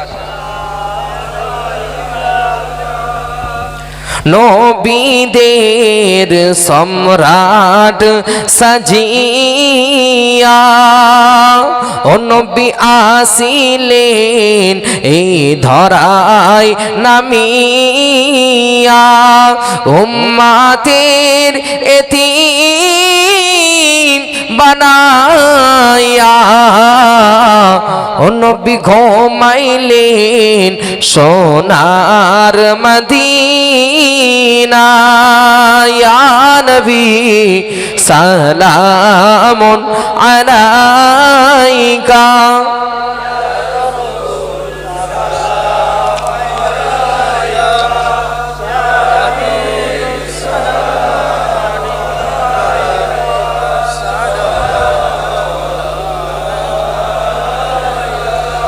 মদিনা মনের বাসনা মদিনা প্রাণের যাচনা মদিনা দুঃখের সান্ত্বনা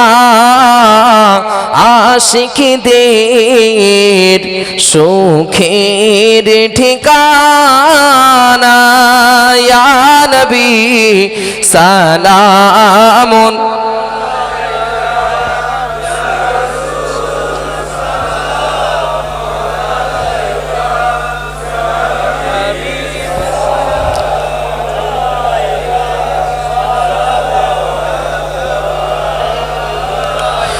নবী না হয়ে এ দুনিয়ায়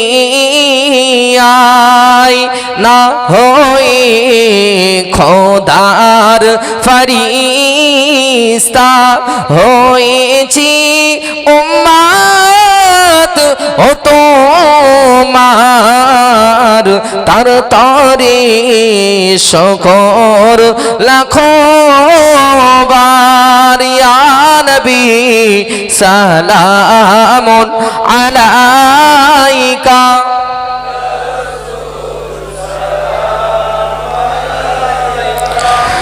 ইয়া হাবিব সালামুন সালাওয়াতুল্লাহ আলাইকা সকলে একটু সরে সরে আসেন, সরে সরে এসে বসেন। কিছু বলতে হবে না, হ্যাঁ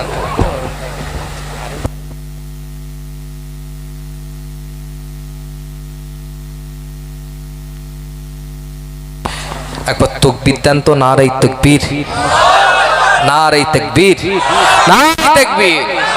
যে মুসলিম জাহানের খলিফা হযরত ওমর ফারুক হুজুর মনে মনে চিন্তা করলেন কি, যে হয়তো আমি এতদিন মদিনাতে আছি কিন্তু আজ পর্যন্ত কোনোদিন ফাতেমাকে দু চোখে দেখলাম না। আর এই মেয়েটা বলে কিনা ফাতেমাকে চিনি, জিব্বা মুবারকে কামড় দিয়েছেন। যখনই জিব্বা মুবারকে কামড় দিয়েছেন হযরতে আলী বলছেন, এই 18 বছরের যুবতী নারী, তুমি কোন ফাতেমাকে চেনার কথা বলছো? তুমি কি জানো ফাতেমাকে? ওরে যুবকেরা, জওয়ানেরা, তরুণেরা, সেই সময় হযরতে আলী বলেছিলেন, ও 18 বছরের যুবতী নারী, তুমি কি ফাতেমাকে চেনো? যে ফাতেমা মৃত্যুর আগেতে আমি স্বামী হযরতে আলী আমাকে ডাক দিয়ে বলেছিলেন, ও আমার প্রাণের স্বামী, ও হযরতে আলী, আমি যদি মারা যাই, আমি ফাতেমা আজকে রাতে যদি মরে যায়, আমি ফাতেমা আজকে রাতে যদি ইন্তেকাল হয়ে যায়, আমার এই মৃত্যু সংবাদটা কি গোটা মক্কাবাসী, গোটা মদিনাবাসী সকল মানুষকে কি জানিয়ে দেবেন? সকল মানুষকে কি বলে দেবেন? হযরতে আলী সেই সময় বলেছিলেন, ও আমার প্রাণের বিবি, ও হযরতে ফাতেমা, আপনি যখন মারা যাবেন, আপনি যখন মরে যাবেন, ইন্তেকাল হয়ে যাবেন, আপনার এই মৃত্যু সংবাদটা গোটা মক্কাবাসী, গোটা মদিনাবাসী সকল মানুষকে জানিয়ে দেব যে রাসূলুল্লাহর কলিজার টুকরি, নয়নের পুতুলি, খাতুনে জান্নাত, জান্নাতের সরদারানী হযরতে ফাতেমা জোহরা পৃথিবীর জমিন ছেড়ে বিদায় নিয়ে নিয়েছেন। ও যুবকেরা, হযরতে ফাতেমা সেই সময় বলেছিলেন, ও আমার প্রাণের স্বামী, ও হযরতে আলী, খবরদার, না না, এমন কাজ যেন আপনি করবেন না, কারণ আমি ফাতেমা জীবিত অবস্থায় আজও পর্যন্ত কাউকে দেখা দিই নাই, আর মৃত্যুর পরে আমি ফাতেমা কাউকে দেখা দিতে চাই না। আরো জোরে হবে না? আমি ফাতেমা জীবিত অবস্থায় কাউকে দেখা দিই নাই, আর মৃত্যুর পরে কাউকে দেখা দিতে চাই না। আমাদেরও তো ফাতেমা আছে, চোখ বন্ধ করে বলে দেবে কার বউ কেমন দেখতে। কিছু কিছু ছেলে ওই চায়ের দোকানে বসে বসে মারামারি করে, এই কুদ্দুসের বউটা না আমাদের গ্রামের টেক্কা হয়েছে, টেক্কা। হ্যাঁ, পাশেরটা মাথায় চাটিতে বলছে, এই রহিমাকে দেখেছিস? রহিমা, ও তো ঠোঁটের নিচে তিল আছে রে, দেখতে নায়িকা নায়িকা ভাব। ভুল বলছি বলেন? এ দেখতে পেলো কোথা থেকে? রাসূল বলছেন, আন নিকাহু মিন সুন্নতি ফামান রাগিবা আন সুন্নতি ফালাইসা মিন্নি। বিবাহ করা হলো আমি রাসূলুল্লাহ, আমার সুন্নাত। আর যে ব্যক্তি বিবাহ করলো না সে আমার উম্মাত নয়। তাহলে বিবাহ করা যদি নবীর সুন্নাত হয়, পর্দাটা কি বা? একটু বলেন। পর্দা ফরজ। এখন বিবাহর পরের দিন ওলিমা বলেন না বউ ভাতে বলেন, কোনটা বলেন? একটু বলেন। বউ ভাত তো নবীর সুন্নাত নয়, এটা আমার অমুসলিম ভাইদের কথা। কিন্তু নবীর সুন্নাত হলো ওলিমা। আল্লাহর নবীর একটা সুন্নাতকে জিন্দা করলে 100 শহীদের সওয়াব পাবেন, এটা তো বিশ্ব নবী বলেছেন। সেই জামানায় তো আমরা বাস করছি, ঠিক না ভুল? আজ থেকে একটু বলি না ওলিমা। হ্যাঁ, ওই ওলিমার দিনকে দেখবেন এরকম বিবাহ বাড়িতে স্টেজ হয়। স্টেজ হয় তো, এই স্টেজের ওপরে একটা সিংহাসন বসায়। দুটো সিংহাসন থাকে, একটা ছেলের জন্য আর একটা ওই ছেলের বিবির জন্য। পাওয়া যায় কি যায় না? আপনার এলাকায় হয়তো মেলে না, আমি আমার দিকের কথা বলছি। এখন ওই স্টেজের ওপরেতে দেখবেন মেয়েটাকে বিউটি পার্লার থেকে সাজিয়ে এনে ভালোভাবে রেডি করে বেপর্দায় ওই স্টেজে তুলে দেয়। পাওয়া যায় কি যায় না? এখন গ্রামের যে টপ র্যাঙ্কের মাতাল, সেও খেয়ে বার হচ্ছে রুমালে হাত মুছতে মুছতে, আলহামদুলিল্লাহ। ও কুদ্দুস চাচা, বৌমাটাকে তো হুড়ের মতন করেছেন, হুড়ের মতন। এই তখন চওড়া হচ্ছে, গ্রামকে গ্রাম চষে ফেলেছি রে, 14টা মাথায় 15টাই পেয়েছি। এই যে দেখলো চোখ দিয়ে, একটা মাতাল বলেন একটা নামাজি বলেন, এটা চোখের জেনা হলো কি হলো না? এই মাহফিল কায়েম করেছেন আপনারা, 10টা টাকা হলেও সহযোগিতা করেছেন না? করেছেন। কিন্তু এই যে মাহফিলটা কায়েম করে যদি একজন পরিবর্তন হয়, তার বিনিময়ে আপনি কিছু হলেও সব পাবে কি পাবেন না? পাবেন। তাহলে এই যে মাহফিল কায়েম করেছেন, ভালো কাজ করেছেন, তার জন্য যদি সব পান, একটা জেনার রাস্তাটাকে আপনি সাজিয়ে গুজিয়ে তুলে দিলেন, বৌমাটাকে চোখের জেনা হচ্ছে, আপনি শ্বশুর হয়ে আপনি কিছু অন্তত হলেও তা থেকে পাবেন তো? নেকি পাবেন না গুনাহ পাবেন? হঠাৎ দেখা যায় এই স্টেজের ওপরে গ্রামের কিছু ফচকে ছেলে ঘুরতে ঘুরতে উঠেছে, রহিম বিয়ে করেছে, করিম উঠে হাজির হয়েছে। ভাই একটু ভাবির পাশে দাঁড়াতে, একটা সেলফি নেবো। সেলফি বোঝেন? ফটো। যার বউ তাকে বলছে একটু দাঁড়া, ফটো নেবো। দুজনে ভালোভাবে কায়দা করে ফটো তুলে, যার বউ তাকে বলছে ভাই একটু তুই সর, ভাবির সঙ্গে একটা সিঙ্গেল নেবো। সিঙ্গেল মানে একা একা নেবো। ওই যে একা একা ফটোটা তুললো, আপনারাই বলেন ও কি জেগে জেগে রাতে তাহাজ্জুদ পড়বে ফটো নিয়ে? ও তো বালিশ মাথাতে চিন্তা করবে এরকম পরি আমার জীবনে কবে আসবে। যতদিন আসবে চিন্তা করবে সেইটা একটা জেনার গুনাহ হবে কি হবে না? এ পরিবর্তন কবে হবে? আল্লাহর নবী মক্কার জমিন ছেড়ে মদিনাতে গিয়েছিলেন যাতে উম্মাতেরা নাজাত পায়। সেই নবীর টাটকা উম্মাত হয়ে আমরা সেই হারাম পথগুলোকে তৈরি করলাম।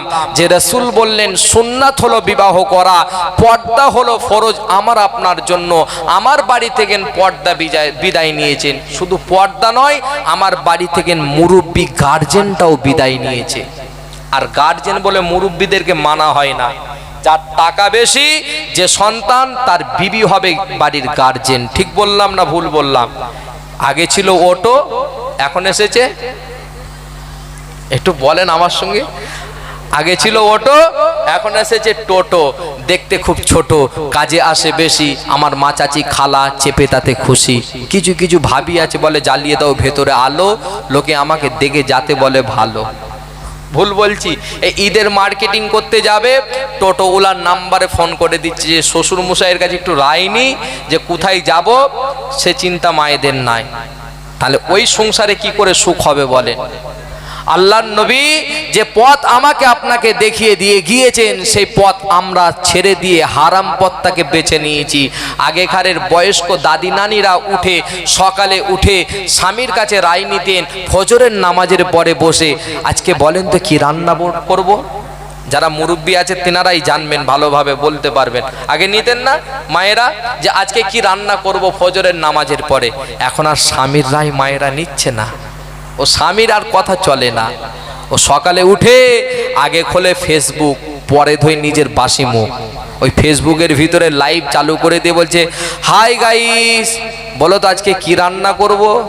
অতি আবার বড় বড় আল্লাহর ওলি পাওয়া যায়, তারা ভাবির পেজে ঢুকে সালাম দিচ্ছে, আসসালামু আলাইকুম ভাবি, এই নাইটিটা পরে আপনাকে দারুণ লাগছে, দারুণ।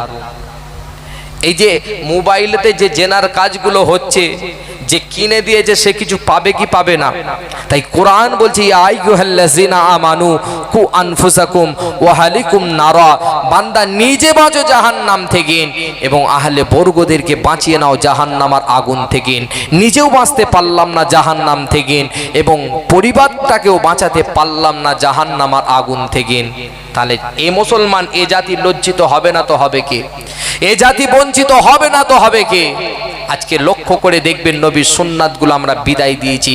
মুসলিম জাহানের খলিফা হযরত ওমর ফারুক হুজুর যখনই মেয়েটা বলেছে ফাতেমাকে চিনি, জিহ্বা মুবারকে কামড় দিলেন, কারণ ফাতেমা জগতের মানুষ কাউকে দেখা দেয় নাই, তুমি কি করে ফাতেমাকে চেনো? হযরত আলী বলছেন, মৃত্যুর আগে আমার কাছে দাবি রাখলেন, মৃত্যুর আগেতে আমি কাউকে দেখা দিই নাই, পরে কাউকে দেখা দেব না। যখন এই কথাটা বলেছেন, হযরত ইমামে হোসাইনকে ওই 18 বছরের যুবতী নারী বলেছিলেন, ও মুসলিম, ও হযরত ওমরে ফারুক, তবে শুনে রেখে দেন, আপনার আম্মাজানের গঠনটা ছিল এমন, গায়ের রংটা ছিল এমন। যখনই বলেছেন সঙ্গে সঙ্গে ইমামে হোসাইন হুনকার আওয়াজ দিয়ে বলছেন, এ 18 বছরের যুবতী নারী, থমকে যাও, থেমে যাও, আর খবরদার আমার বিবির বর্ণনা করতে যেও না, আমার পাশে একজন পরপুরুষ বসে রয়েছে। এখন তুমি বলো, তুমি ফাতেমাকে কোথায় দেখেছো যে এতগুলো বর্ণনা দিচ্ছ? হযরত ইমামে হোসাইন জিজ্ঞাসা করছে, আমার আম্মাজানের যে নমুনাগুলো বললে, আমার আম্মাজানকে কোথায় দেখেছিলে? ওরে যুবকেরা, জওয়ানেরা, তরুণেরা, সেই সময়ে ওই 18 বছরের যুবতী নারী বলেছিলেন, ও হযরত ইমামে হোসাইন, আমাকে রোম দেশের জেলখানার ভিতরে বন্দি করে দেওয়া হলো। যখন কয়েদি করে দিয়েছিল, ওই রোম দেশের জেলখানার ভিতরে 2 জন দারোয়ান প্রবেশ করে আমাকে এত মার মারে, আমাকে এত প্রহার করে। ও হযরত ইমামে হোসাইন, আমাকে বলে কলেমা ছেড়ে দাও, নবীর নাম ভুলে যাও, জীবনের মতো আজাদ করে এই রোম দেশের জেলখানার ভিতর থেকে বাহির করে দেব। ও হযরত ইমামে হোসাইন, আমাকে যত মারে তত কলেমা পড়তে থাকে। এমন অবস্থায় দেখা যায় ওই মারের প্রহারের জ্বালা যন্ত্রণা সহ্য না করতে পেরে অজ্ঞান বেহুশ অবস্থায় ওই রোম দেশের জেলখানার ভিতরে পড়ে গিয়েছিলাম। ও হযরত ইমামে হোসাইন, যখন ওই রোম দেশের জেলখানার ভিতরে পড়ে গিয়েছিলাম, আমি লক্ষ্য করে দেখি হাসিন জামিন, খুব সুরধি, অতিবা সুন্দরী, কতই না জানাশোনা, কতই না পরিচিত একজন মহিলা আমার পাশে বসে বসে কাঁদে। ও হযরত ইমামে হোসাইন, আমি জিজ্ঞাসা করলাম, কে মা আপনি? জান্নাতের কোন হুর না বেহেশতের কোন পরী? বেহেশতের কোন হুর না জান্নাতের কোন পরী? ও হযরত ইমামে হোসাইন আমাকে উত্তরে দিয়েছিলেন, না না, আমি জান্নাতের কোনো হুর নয় আর বেহেশতের কোনো পরী নয়, আমি হলাম দিন ও দুনিয়ার বাদশাহ হাবিবুল্লাহি নবী জনাবে মুহাম্মদুর রাসূলুল্লাহ সাল্লাল্লাহু আলাইহি ওয়াসাল্লামের কলিজা টুকরি, নয়নের পুতুলি, খাতুনে জান্নাত, জান্নাতের সরদারানি, জান্নাতের 2 যুবকদের সরদার হযরত ইমামে হাসান আর হযরত ইমামে হোসাইনের কলিজা ছিরা জনম দুঃখিনী মা। আরো জোরে হবে না? ও ইমামে হোসাইন, সেই তোমার জনম দুঃখিনী মাকে দেখেছিলাম। হযরত ইমামে হোসাইন এই কথাটা শোনার সঙ্গে সঙ্গে ইমামে হোসাইন বলছে, তুমি দ্বিতীয় নাম্বার প্রশ্নই পাস করে গিয়েছো, আর বাকি কটা উত্তর দিতে পারলেই বিবাহ হয়ে যাবে, আর উত্তর যদি না দেয় বিবাহ হবে না। মুসলিম জাহানের খলিফা পাশে বসে বসে চিন্তা করছেন যে একবার যদি উত্তর দিয়ে দে আমার আল্লাহ আমার প্রতি খুশি হয়ে যাবে। এই চিন্তায় চিন্তিত ইমামে হোসেন তৃতীয় নাম্বার প্রশ্ন করবে। বলবো না শেষ করে দেবো? হ্যাঁ, অসুবিধে নেই তো? যে কেন কমিটি ভাই বললেন যে প্যাকেট হচ্ছে, এখন প্যাকেট একটু টেনে দেন। হ্যাঁ হ্যাঁ, কোনো ব্যাপার নেই, আপনারা যতক্ষণ থাকবেন ইনশাআল্লাহ ততক্ষণ আমি আছি। যে অসুবিধা হচ্ছে না তো? আমাকে একটাই টাইম দিয়েছেন, একটার আগে আমি ইনশাআল্লাহ ছেড়ে দেব। আমি যেগুলো রেখে এসেছিলাম সেগুলো গুছিয়ে নেব, একেবারে শেষ করে দিয়ে তারপরে বাড়ি যাব। অসুবিধা হবে না তো? তাকবীর, নারে তাকবীর। ইমামে হোসাইন বসে রয়েছেন, আর ইমামে হোসাইন জিজ্ঞাসা করবেন তৃতীয় নাম্বার প্রশ্ন। ও হযরতে ইমামে হোসাইন বসে ওই 18 বছরের যুবতী নারীটাকে তৃতীয় নাম্বার প্রশ্ন করছেন। এই 18 বছরের যুবতী নারী, তুমি বলো বিবাহর আগে আমাকে কতটা ভালোবাসো আমি জানি না, বিবাহর পরে কতটা ভালোবাসবে সেটা বলো। আজকাল বিবাহর আগে ভালোবাসা না পরে? যে আজকাল সব বিবাহর আগে, যতক্ষণ হ্যালো আছে ততক্ষণ ভালোবাসা কাছে আছে। হ্যাঁ বাবাজি, আগেকারের মায়েদের এটা ছিল না, হাতেতে মোবাইল ছিল না, ও বাবাজি এইসব লাইনও ছিল না। আর এখন যত ডিজিটাল জামানা আসছে তত পাপ কাজ বেড়ে যাচ্ছে, ঠিক না ভুল? হ্যাঁ, আজকাল বিবাহর আগে ভালোবাসা। ফোন করে বলছে, হ্যালো জানো তুমি খাতা আমি কলম, তুমি ট্যাবলেট আমি মলম, তুমি শীতের খাতা শীতের ক্যাতা আমি বর্ষার ছাতা, তুমি রাজা আমি রানী, দুজনে বসে খাবো সেরে পাঞ্জাবে বিরিয়ানি। হ্যাঁ, বিশাল ব্যাপার। বিবাহর পরে শুকনো মুড়ি দিয়েছি, একে ঝাঁটা পিটা করছি, ওকে ঝাঁটা পিটা করছে, ওই যে বিরিয়ানি গেল কোথায়? যা ভালোবাসা সব বিবাহর আগে। ইমামে হোসাইন জিজ্ঞাসা করছেন, এই 18 বছরের বালিকা বলো না তুমি বিবাহর আগে কতটা ভালোবাসো, বিবাহর পরে কতটা ভালোবাসবে? ওই মেয়েটা ওঝর নয়নে কাঁদছে, ওই মেয়েটা ওঝর নয়নে কাঁদছেন। ইমামে ওমরে ফারুক হুজুর মনে মনে চিন্তা করছে, 18 বছরের বালিকা একবার বলে দে আমি তোকে জানের চাইতে বেশি ভালোবাসবো। আর প্রথমে ভেবেছিল ইসলাম সম্পর্কে যদি কোনো প্রশ্ন হয় হয়তো দিতে উত্তর পারবে না। আমি যখন আপনাদেরকে জিজ্ঞাসা করলাম কিয়ামতের দিনে কঠিন কবরে হবে 3টে প্রশ্ন, বান্দা তোমার রবকে, বান্দা তোমার দিন কি, বান্দা তোমার নবীকে, ওখান থেকে আরও একটা জায়গায় উঠতে হবে। আপনারা হয়তো তখনও ভেবেছিলেন যে ইসলাম সম্পর্কে হয়তো আল্লাহ পাক আমাকে আপনাকে জিজ্ঞাসা করবেন, যে না সেখানে যে প্রশ্নগুলো করবে সবই আমাদের জানা। আমি বলতে বলতে এদিকে এসেছিলাম তো, যে বান্দা তোমার প্রথম নাম্বার প্রশ্ন হবে আন উমরিহি ফিমা আফনাহু, একটা জীবন দিয়েছিলাম, জীবনটাকে কোন পথে অতিবাহিত করেছিলে। দ্বিতীয় নাম্বার প্রশ্ন হবে যে ওয়ান শাবাবিহি ফিমা আবলাহু, বান্দা বলো জীবনের ভিতরে একটা যৌবন কাল দিয়েছিলাম, কোন পথে অতিবাহিত করেছিলে। তৃতীয় নাম্বার প্রশ্ন হবে ওয়ামা লিহিমিন আইনাক্তাসাবাহু, বান্দা ধন সম্পত্তি যে উপার্জন করেছিলে কোন পথে উপার্জন করেছিলে। আল্লাহ নবী বলছেন চতুর্থ নাম্বার প্রশ্ন করবেন অফিমা আনফাকাহু, সেই ধন সম্পত্তিটা কোন পথে ব্যয় করেছিলে। আর পঞ্চম নাম্বার প্রশ্ন হবে অমাজা আমিলা ফিমা আলিমা, বান্দা যতটুকু তোমাদের শুনে কিংবা পড়ে জ্ঞান সঞ্চয় করেছিলে তা থেকে কি কি আমল তোমরা করেছিলে। এদিকে রাস্তা ক্লিয়ার, এখান থেকে বলে ওদিকে গিয়েছিলাম, এটা হলো দ্বিতীয়। বিশ্বনবী সাহাবীরা জিজ্ঞাসা করছেন হুজুর দ্বিতীয় নাম্বার কবরে আযাব দেওয়ার কারণ কি? প্রথম জন কবরের ব্যক্তির আযাব দেওয়ার কারণ হলো আম্মা আহাদুহুমা ফাকানা লা ইয়াস্তাতিরু মিনাল বাউল, এ ব্যক্তি প্রসাবকালে পর্দা করে না, পর্দা করতো না, পানি ব্যবহার করতো না, সেই কারণে যদি আযাব দেওয়া হয়। আল্লাহর নবী সাহাবীরা জিজ্ঞাসা করছেন হুজুর দ্বিতীয় নাম্বার প্রশ্ন আপনি আপনি একটু বলেন কি কারণে তার কবরে আযাব দেওয়া হয়? আল্লাহ নবী বললেন, ও আম্মাল আখারু ফাকানা ইয়ামসি বিন্নামিমা। ও আমার সাহাবীরা, এ ব্যক্তি চগলখড়ি করত, একের গোপনের খবর অপরের কাছে গিয়ে লাগিয়ে দিত। এই লাগানো ভাঙানো করার কারণে এই ব্যক্তির কবরে আযাব দেওয়া হয়। আপনার এলাকায় চগলখড় পাওয়া যায় না? এখানে পাওয়া যায় না। যাই পাওয়া, আমার এলাকায় পাওয়া যায়। কিছু কিছু চায়ের দোকানে বসে মহা আনন্দে ঠ্যাংয়ের ওপর ঠ্যাং তুলে ঠ্যাং নাচায়, তামাম বিশ্বের কেচ্ছা গায়। কোথায় কি ঘটেছে এরা মরে চিন্তায়, ধর্ম কর্মকে এরা জ্বলঞ্জলি দেয়, ফতুয়া ফারাজের এরা বলিয়া ওড়ায়। এদের ফতুয়া শুনে বড় বড় মুফতি পর্যন্ত হার মেনে যায়। আবার বলে, এই আমি করি না তো কি এসে যায়, আমার ঈমান ঠিক আছে, শুধু করার অপেক্ষায়। এ বলে কি বলে না? আজকে যদি মানবেন তো মানার মতো মানেন। এই চগলখড়ির জন্য কঠিন কবরে আযাব হবে। আর আজকে আমাদের কাছ থেকে দ্বীনি চর্চা, ইসলামিক চর্চা কমে যাচ্ছে। কারণ আল্লাহর নবী বলেছেন, আখরি জামানায়, শেষ জামানায় ইসলামিক চর্চা কমে যাবে। মানুষের মাঝে ব্যাপকভাবে দ্বীনি বিষয়ে মূর্খতা বিরাজ করবে। আজ করছে কি করে না? আল্লাহর নবী তো আমাকে আপনাকে সবই শিক্ষা দিয়েছেন, বান্দা কিভাবে খাওয়া দাওয়া করবে। আল্লাহর নবী এটাও বলেছেন, মুমিন খাদ্য খায় এক পেট, আর কাফের খাদ্য খায় 7 পেট। ক পেট? মুমিন খায় এক পেট, আর কাফের খায় 7 পেট। আমরা মুমিন হয়েছি, এই অবধি খেয়েছি।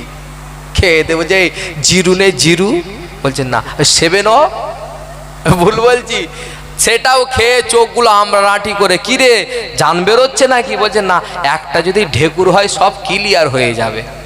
হ্যাঁ, আমরা নবীর উম্মাত দাবি করি।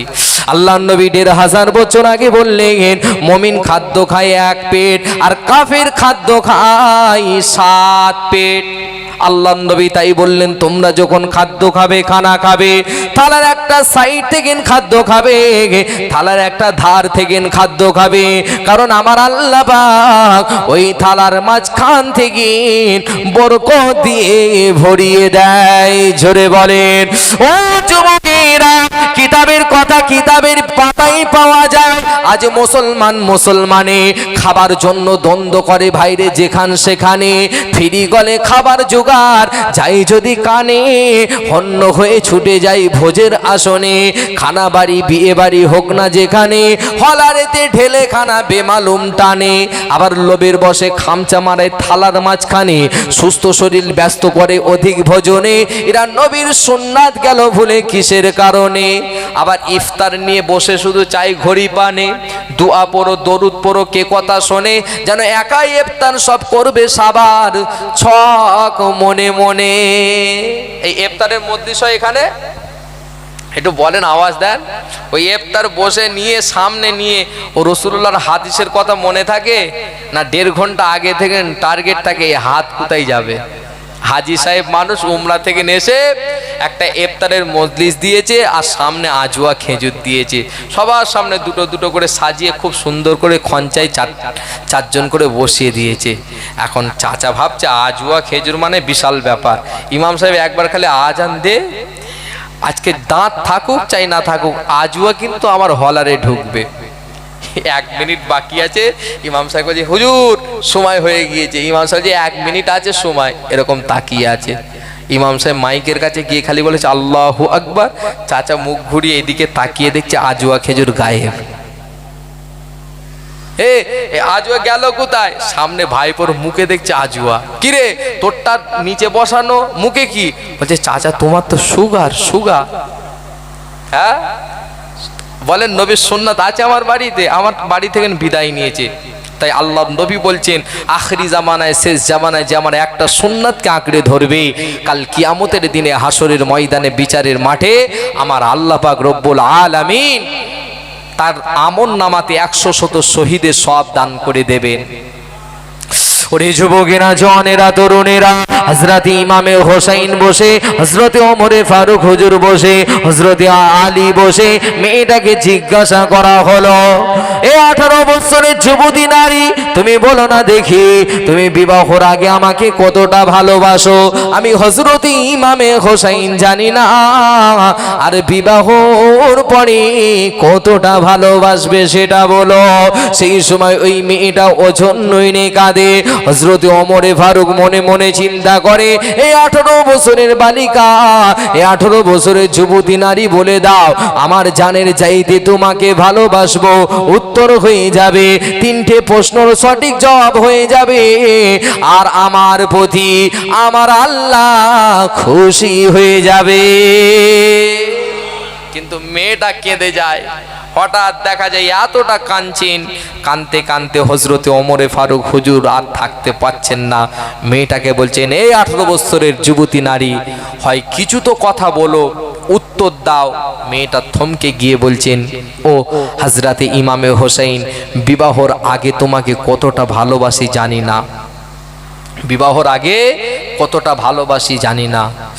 ও যুবকেরা, ওই 18 বছরের যুবতী নারী বলেছিলেন, ও মুসলিম জাহানের খলিফা, শুনে রেখে দেন, জেনে রেখে দেন, ও হযরতে ইমামে হোসেন, আমি আপনাকে এটাই বলতে চাই, বিবাহর আগেতে কতটা ভালোবাসি জানি না, তবে বিবাহর পরে কতটা ভালোবাসবো শুনে রেখে দেন। যার পরদাদু হলো নবী, দাদু হলো নবী, চাচা হলো নবী, বাপ হলো নবী, সন্তান হলো নবী, স্বামী হলো নবী, এবং সন্তানও হলো নবী। যে মহিলাটা তার স্বামীকে যেমন ভালোবেসেছিল, ও হযরত ইমামে হোসেন, আমি তোমাকে কথা দিলাম, আমি তোমার বিপদের সম্মুখীন তুমি যতই হোক না কেন, যতই হোক না কেন, যতই বিপদের সম্মুখীন হও না কেন, না না না না না, তার মতো তোমাকে ছেড়ে রেখে যাব না। তুমি যতই বিপদের সম্মুখীন হও না কেন, তোমাকে ছেড়ে রেখে আমি যাব না। কার মতন? যার পরদাদু হলো নবী, দাদু হলো নবী, বাপ হলো নবী, চাচা হলো নবী, স্বামী হলো নবী, সন্তান হলো নবী। জোরে বলবেন না সুবহানাল্লাহ। সে মহিলাকে, হ্যাঁ সে মহিলা জানা আছে তো, সেই মহিলার মতন তোমাকে আমি ভালোবাসবো। ইমামে হোসেন বলছেন, এ 18 বছরের বালিকা, তুমি 3য় নাম্বার প্রশ্নই পাশ করে গিয়েছো। জোরে বলেন, আর একটু জোরে হবে না?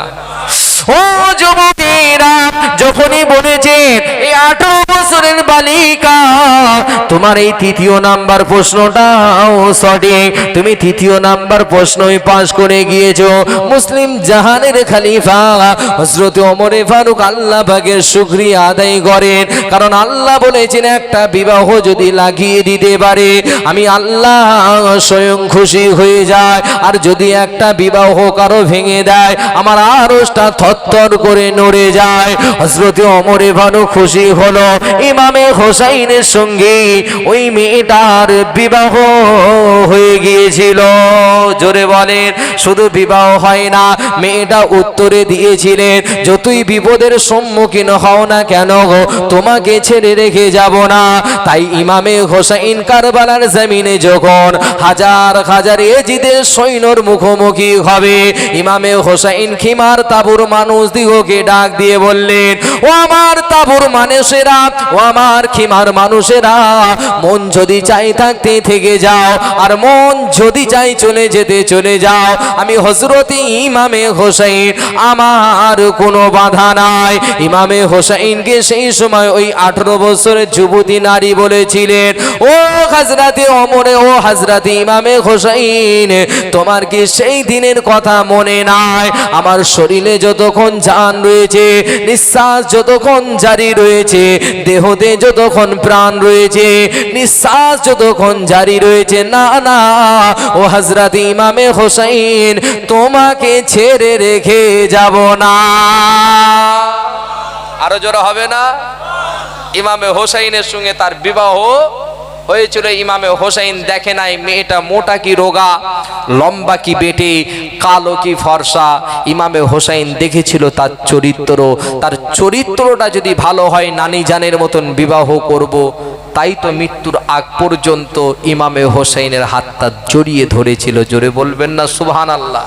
যে আজকাল আমরা কি করলাম, নবীর আদর্শ থেকে আমি আপনি কতটা দূরে সরে গেলাম। যে রাগ করলেন, কষ্ট পেলেন আমার কথায়? আমি তো আপনাদেরকে কষ্ট দিতে আসি নাই, আপনাদের কষ্ট দিতে আসি নাই। এটা কি লাইন দেওয়া হবে তাই তো? আচ্ছা আচ্ছা, ঠিক আছে, দোয়ার শেষে একবার দাঁড়িয়ে গিয়ে লাইন দিয়ে দেব। কষ্ট পেলেন? বিদায় নিলাম বাপ। আর এই বিদায় নেওয়ার আগে দুটো কথা বলি। এর নামটা বলেছি মেয়েটার, শুনবেন তো নামটা? মুরব্বি বলে যতক্ষণ না বাড়িয়ে দেবে বলেছে। শেষ হয়েছে। মেয়েটার নাম হলো শহরবানু। কি নাম? মেয়েটার নাম হলো শহরবানু।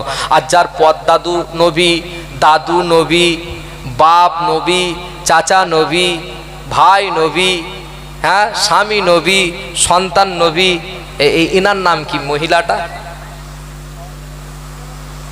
এই মহিলাটার নাম কি? পদ্দাদু নবী, দাদু নবী, বাপ নবী, চাচা নবী, স্বামী নবী, সন্তান নবী। এই মহিলাটার নাম কি? অস্ত শুনেছেন মনে হয়।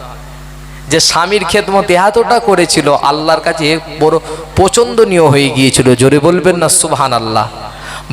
পদ্দাদু নবী হযরতে নবী ইব্রাহিম আলাইহিস সালাম, চাস্তো দাদু নবী, দাদু নবী নবী হযরতে ইসহাক আলাইহিস সালাম, যে চাস্তো দাদু নবী হযরতে নবী ইসমাইল আলাইহিস সালাম,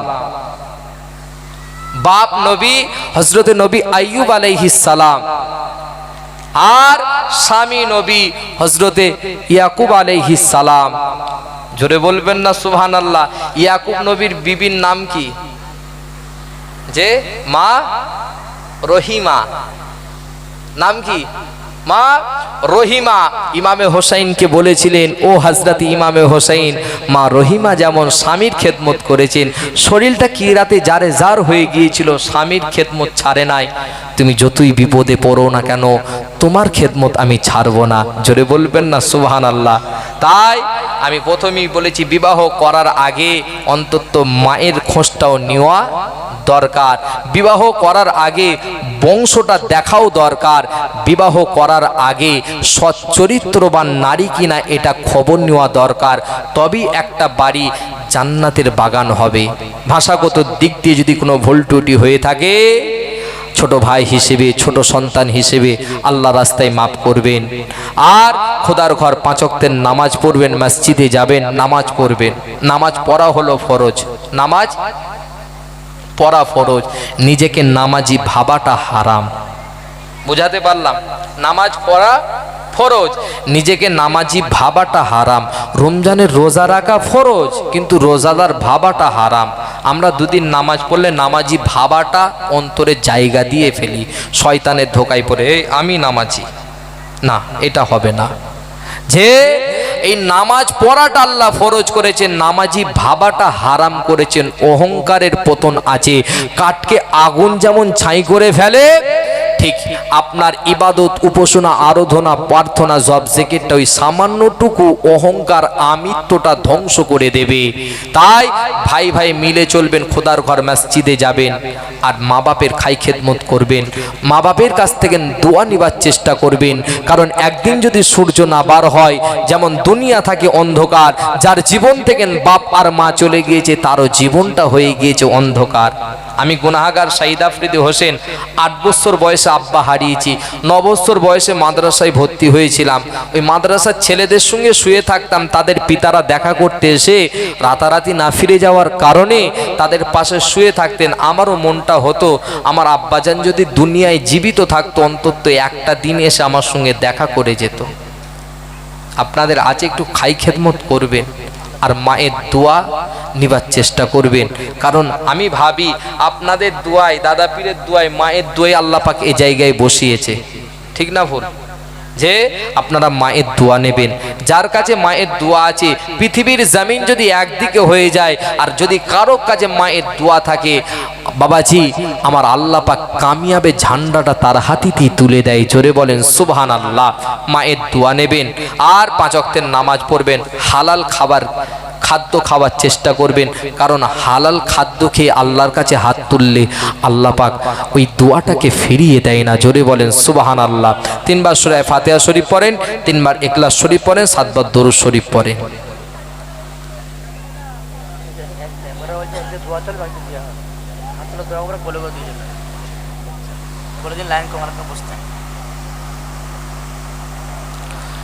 দোয়ার সময় দিলে ডিস্টার্ব হবে না, এখনই দিয়ে দেন না। যে দোয়ার সময় দিলে একজন না পেলে বলে ওই দেখ আমার কাছে আসেন, দেখেন এখনই দিয়ে দেন।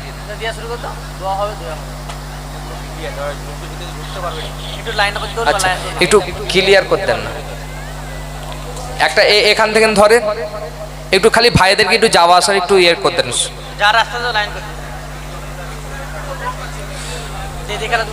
যে যে পড়েন, যা পড়া হয়ে গেছে জিকির করেন আল্লাহু আল্লাহ আল্লাহু আল্লাহ আল্লাহু আল্লাহ।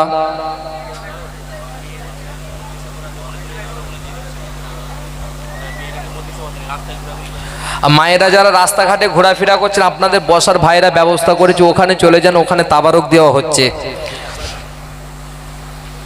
মায়েরা আপনাদের যেখানে বসার ব্যবস্থা করেছে ভাইরা ওখানে চলে যান, ওখানে তাবারক দিচ্ছে ভাইরা। দরুদ পড়েন আল্লাহুম্মা সাল্লি আলা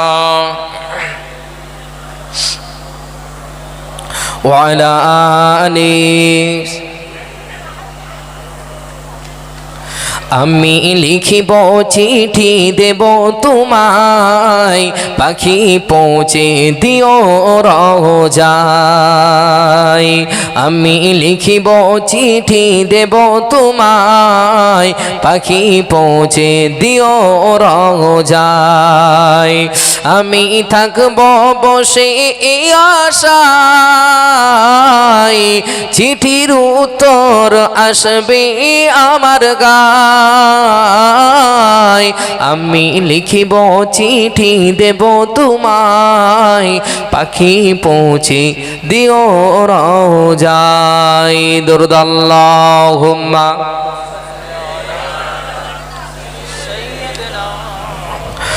ওয়া আলা আলি।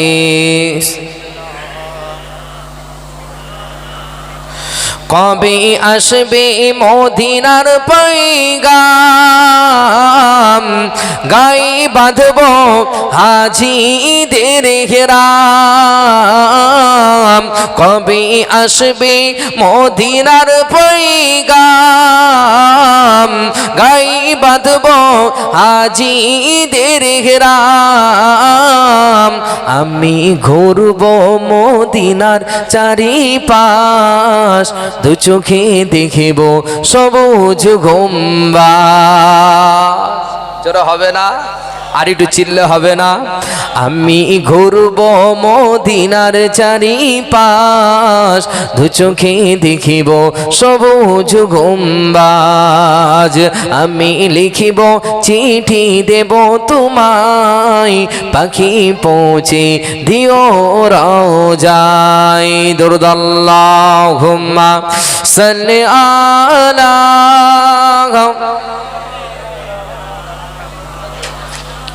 ওয়া আলা আলি। আচ্ছা জিনারা যাদের হাতে যায়নি একটু হাত তুলে দেখান তো।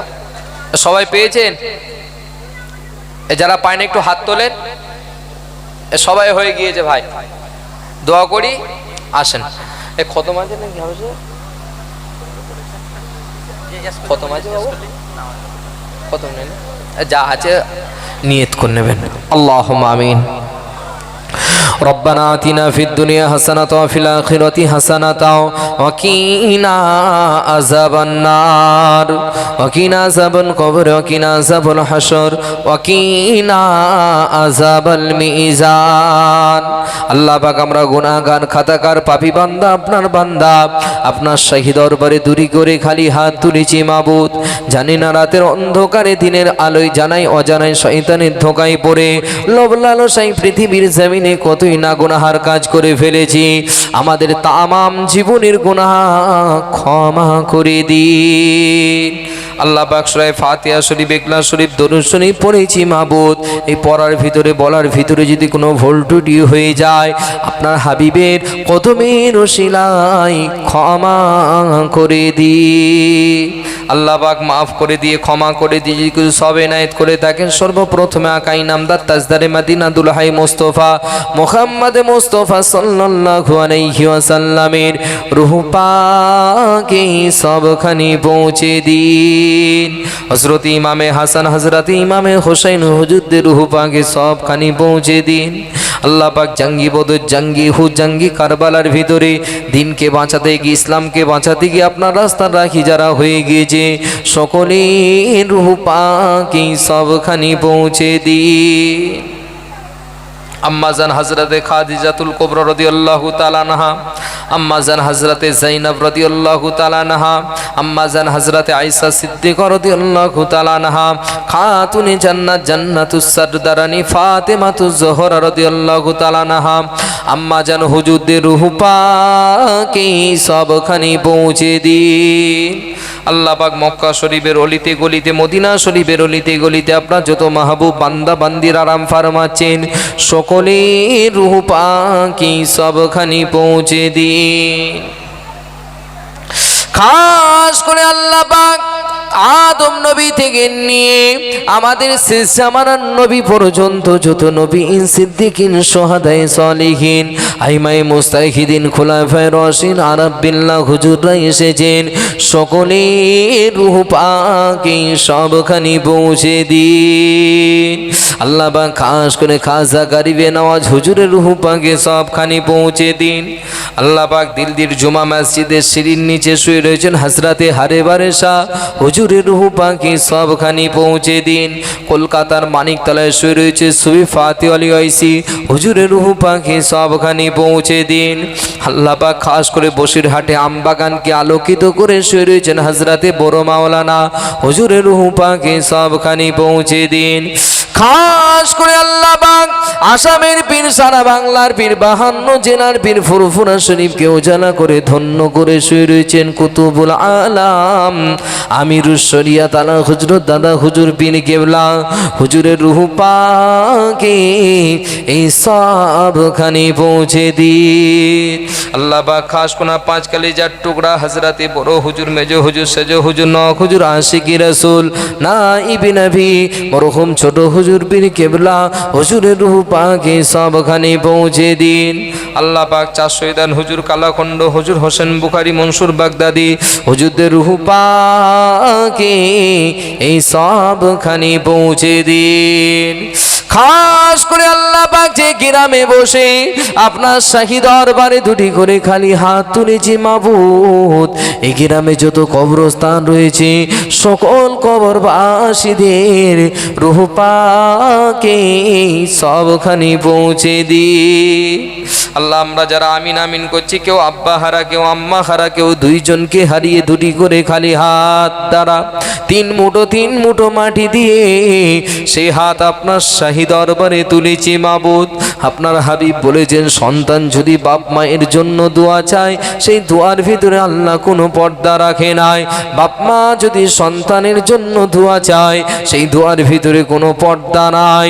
ও রব্বি আল্লাহ, এখানে কত বাপ হারা সন্তান আমার মতন আব্বাজানের জন্য হাত তুলেছে, কত মা হারা সন্তান মায়ের জন্য হাত তুলেছে, কত সন্তান হারা বাপ সন্তানের জন্য হাত তুলেছে, কত স্বামী হারা মা পর্দার আড়ালে স্বামীর জন্য হাত তুলেছে। ও রব্বি আল্লাহ যার হাতকে আপনার দরবারে পছন্দ হবে সেই হাতের বিনিময় আমাদের আব্বা জান আম্মা জান ভাই বোন বিরাদার আত্মীয় স্বজন পাড়া প্রতিবেশী যারা কঠিন কবরবাসী হয়ে গিয়েছে সকলকে জান্নাতের উচ্চ মাকাম নসিব করে দিই। আল্লাহ পাক আমাদের যাদের আব্বা জান আম্মা জান জীবিত রয়েছে সকলের হায়াত কিসমত দারাজ করে দিন। আল্লাহ পাক যারা হসপিটালের বেডে নার্সিং হোমের বেডে শুয়ে রয়েছেন আল্লাহ পাক কুল্লি শিফা দান করে দিন। আল্লাহ পাক সুস্থ শরীরে বাড়ি ফিরে আসার মতন তৌফিক দান করে দিন। আল্লাহ পাক আমরা যারা আমিন আমিন করছি ব্যবসা করে বাণিজ্য করে অনেক ভাইয়েরা বিদেশের জমিনে পড়ে রয়েছে দুটি অর্থের জন্য আল্লাহ পাক সকলের হালাল রুজি রোজগারে আই উন্নতি বরকত দান করে দিন। আল্লাহ পাক এখানে যারা ঋণী রয়েছে ঋণ পরিশোধ করার মতন তৌফিক দান করে দিন। আল্লাহ পাক যারা কন্যা দায়ী রয়েছে আল্লাহ পাক সুপাত্রের ব্যবস্থা করে দিন। খাস করে আল্লাহ পাক মৃত্যুর আগে দিদারে কাবা দিদারে মদিনা যাবার মতন তৌফিক দান করে দিন। আল্লাহ পাক আমরা বড় গুনাহগার খাতাকার পাপী বান্দা হয়তো যাবার মতন আমাদের তকদির নাই আপনার রহমতের তো কমি নাই। আপনার রহমতের দিকে তাকিয়ে আপনার হাবিবের চাঁদ মুখখানা স্বপ্নের মাধ্যমে দিদার নসিব করে দিই।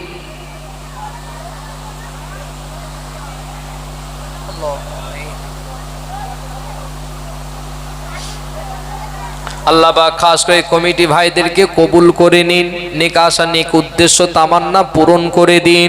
আল্লাহ পাক আমাদের ভাই ভাই মিল মোহাব্বত দান করে দিন, চাচা ভাই পই মিল মোহাব্বত দান করে দিন। খাস করে 5 ওয়াক্তের নামাজ পড়ার মতন তৌফিক দান করে দিন। কবুল করুন কবুল করুন মনের ইচ্ছা তামানা থানায় কাবানা দেখায়া মৃত্যু দেবেন না। কবুল করুন মনের কামনা রাসূলুল্লাহ রওজানা দেখায়া মৃত্যু দেবেন না। সুবহান রাব্বিকা রব্বিল ইজ্জাতি আম্মা ইয়াসিফুন ওয়া সালামুন আলাল মুরসালিন ওয়ালহামদুলিল্লাহি রাব্বিল আলামিন। আমিন আমিন সুম্মা আমিন। বারাকা লা ইলাহা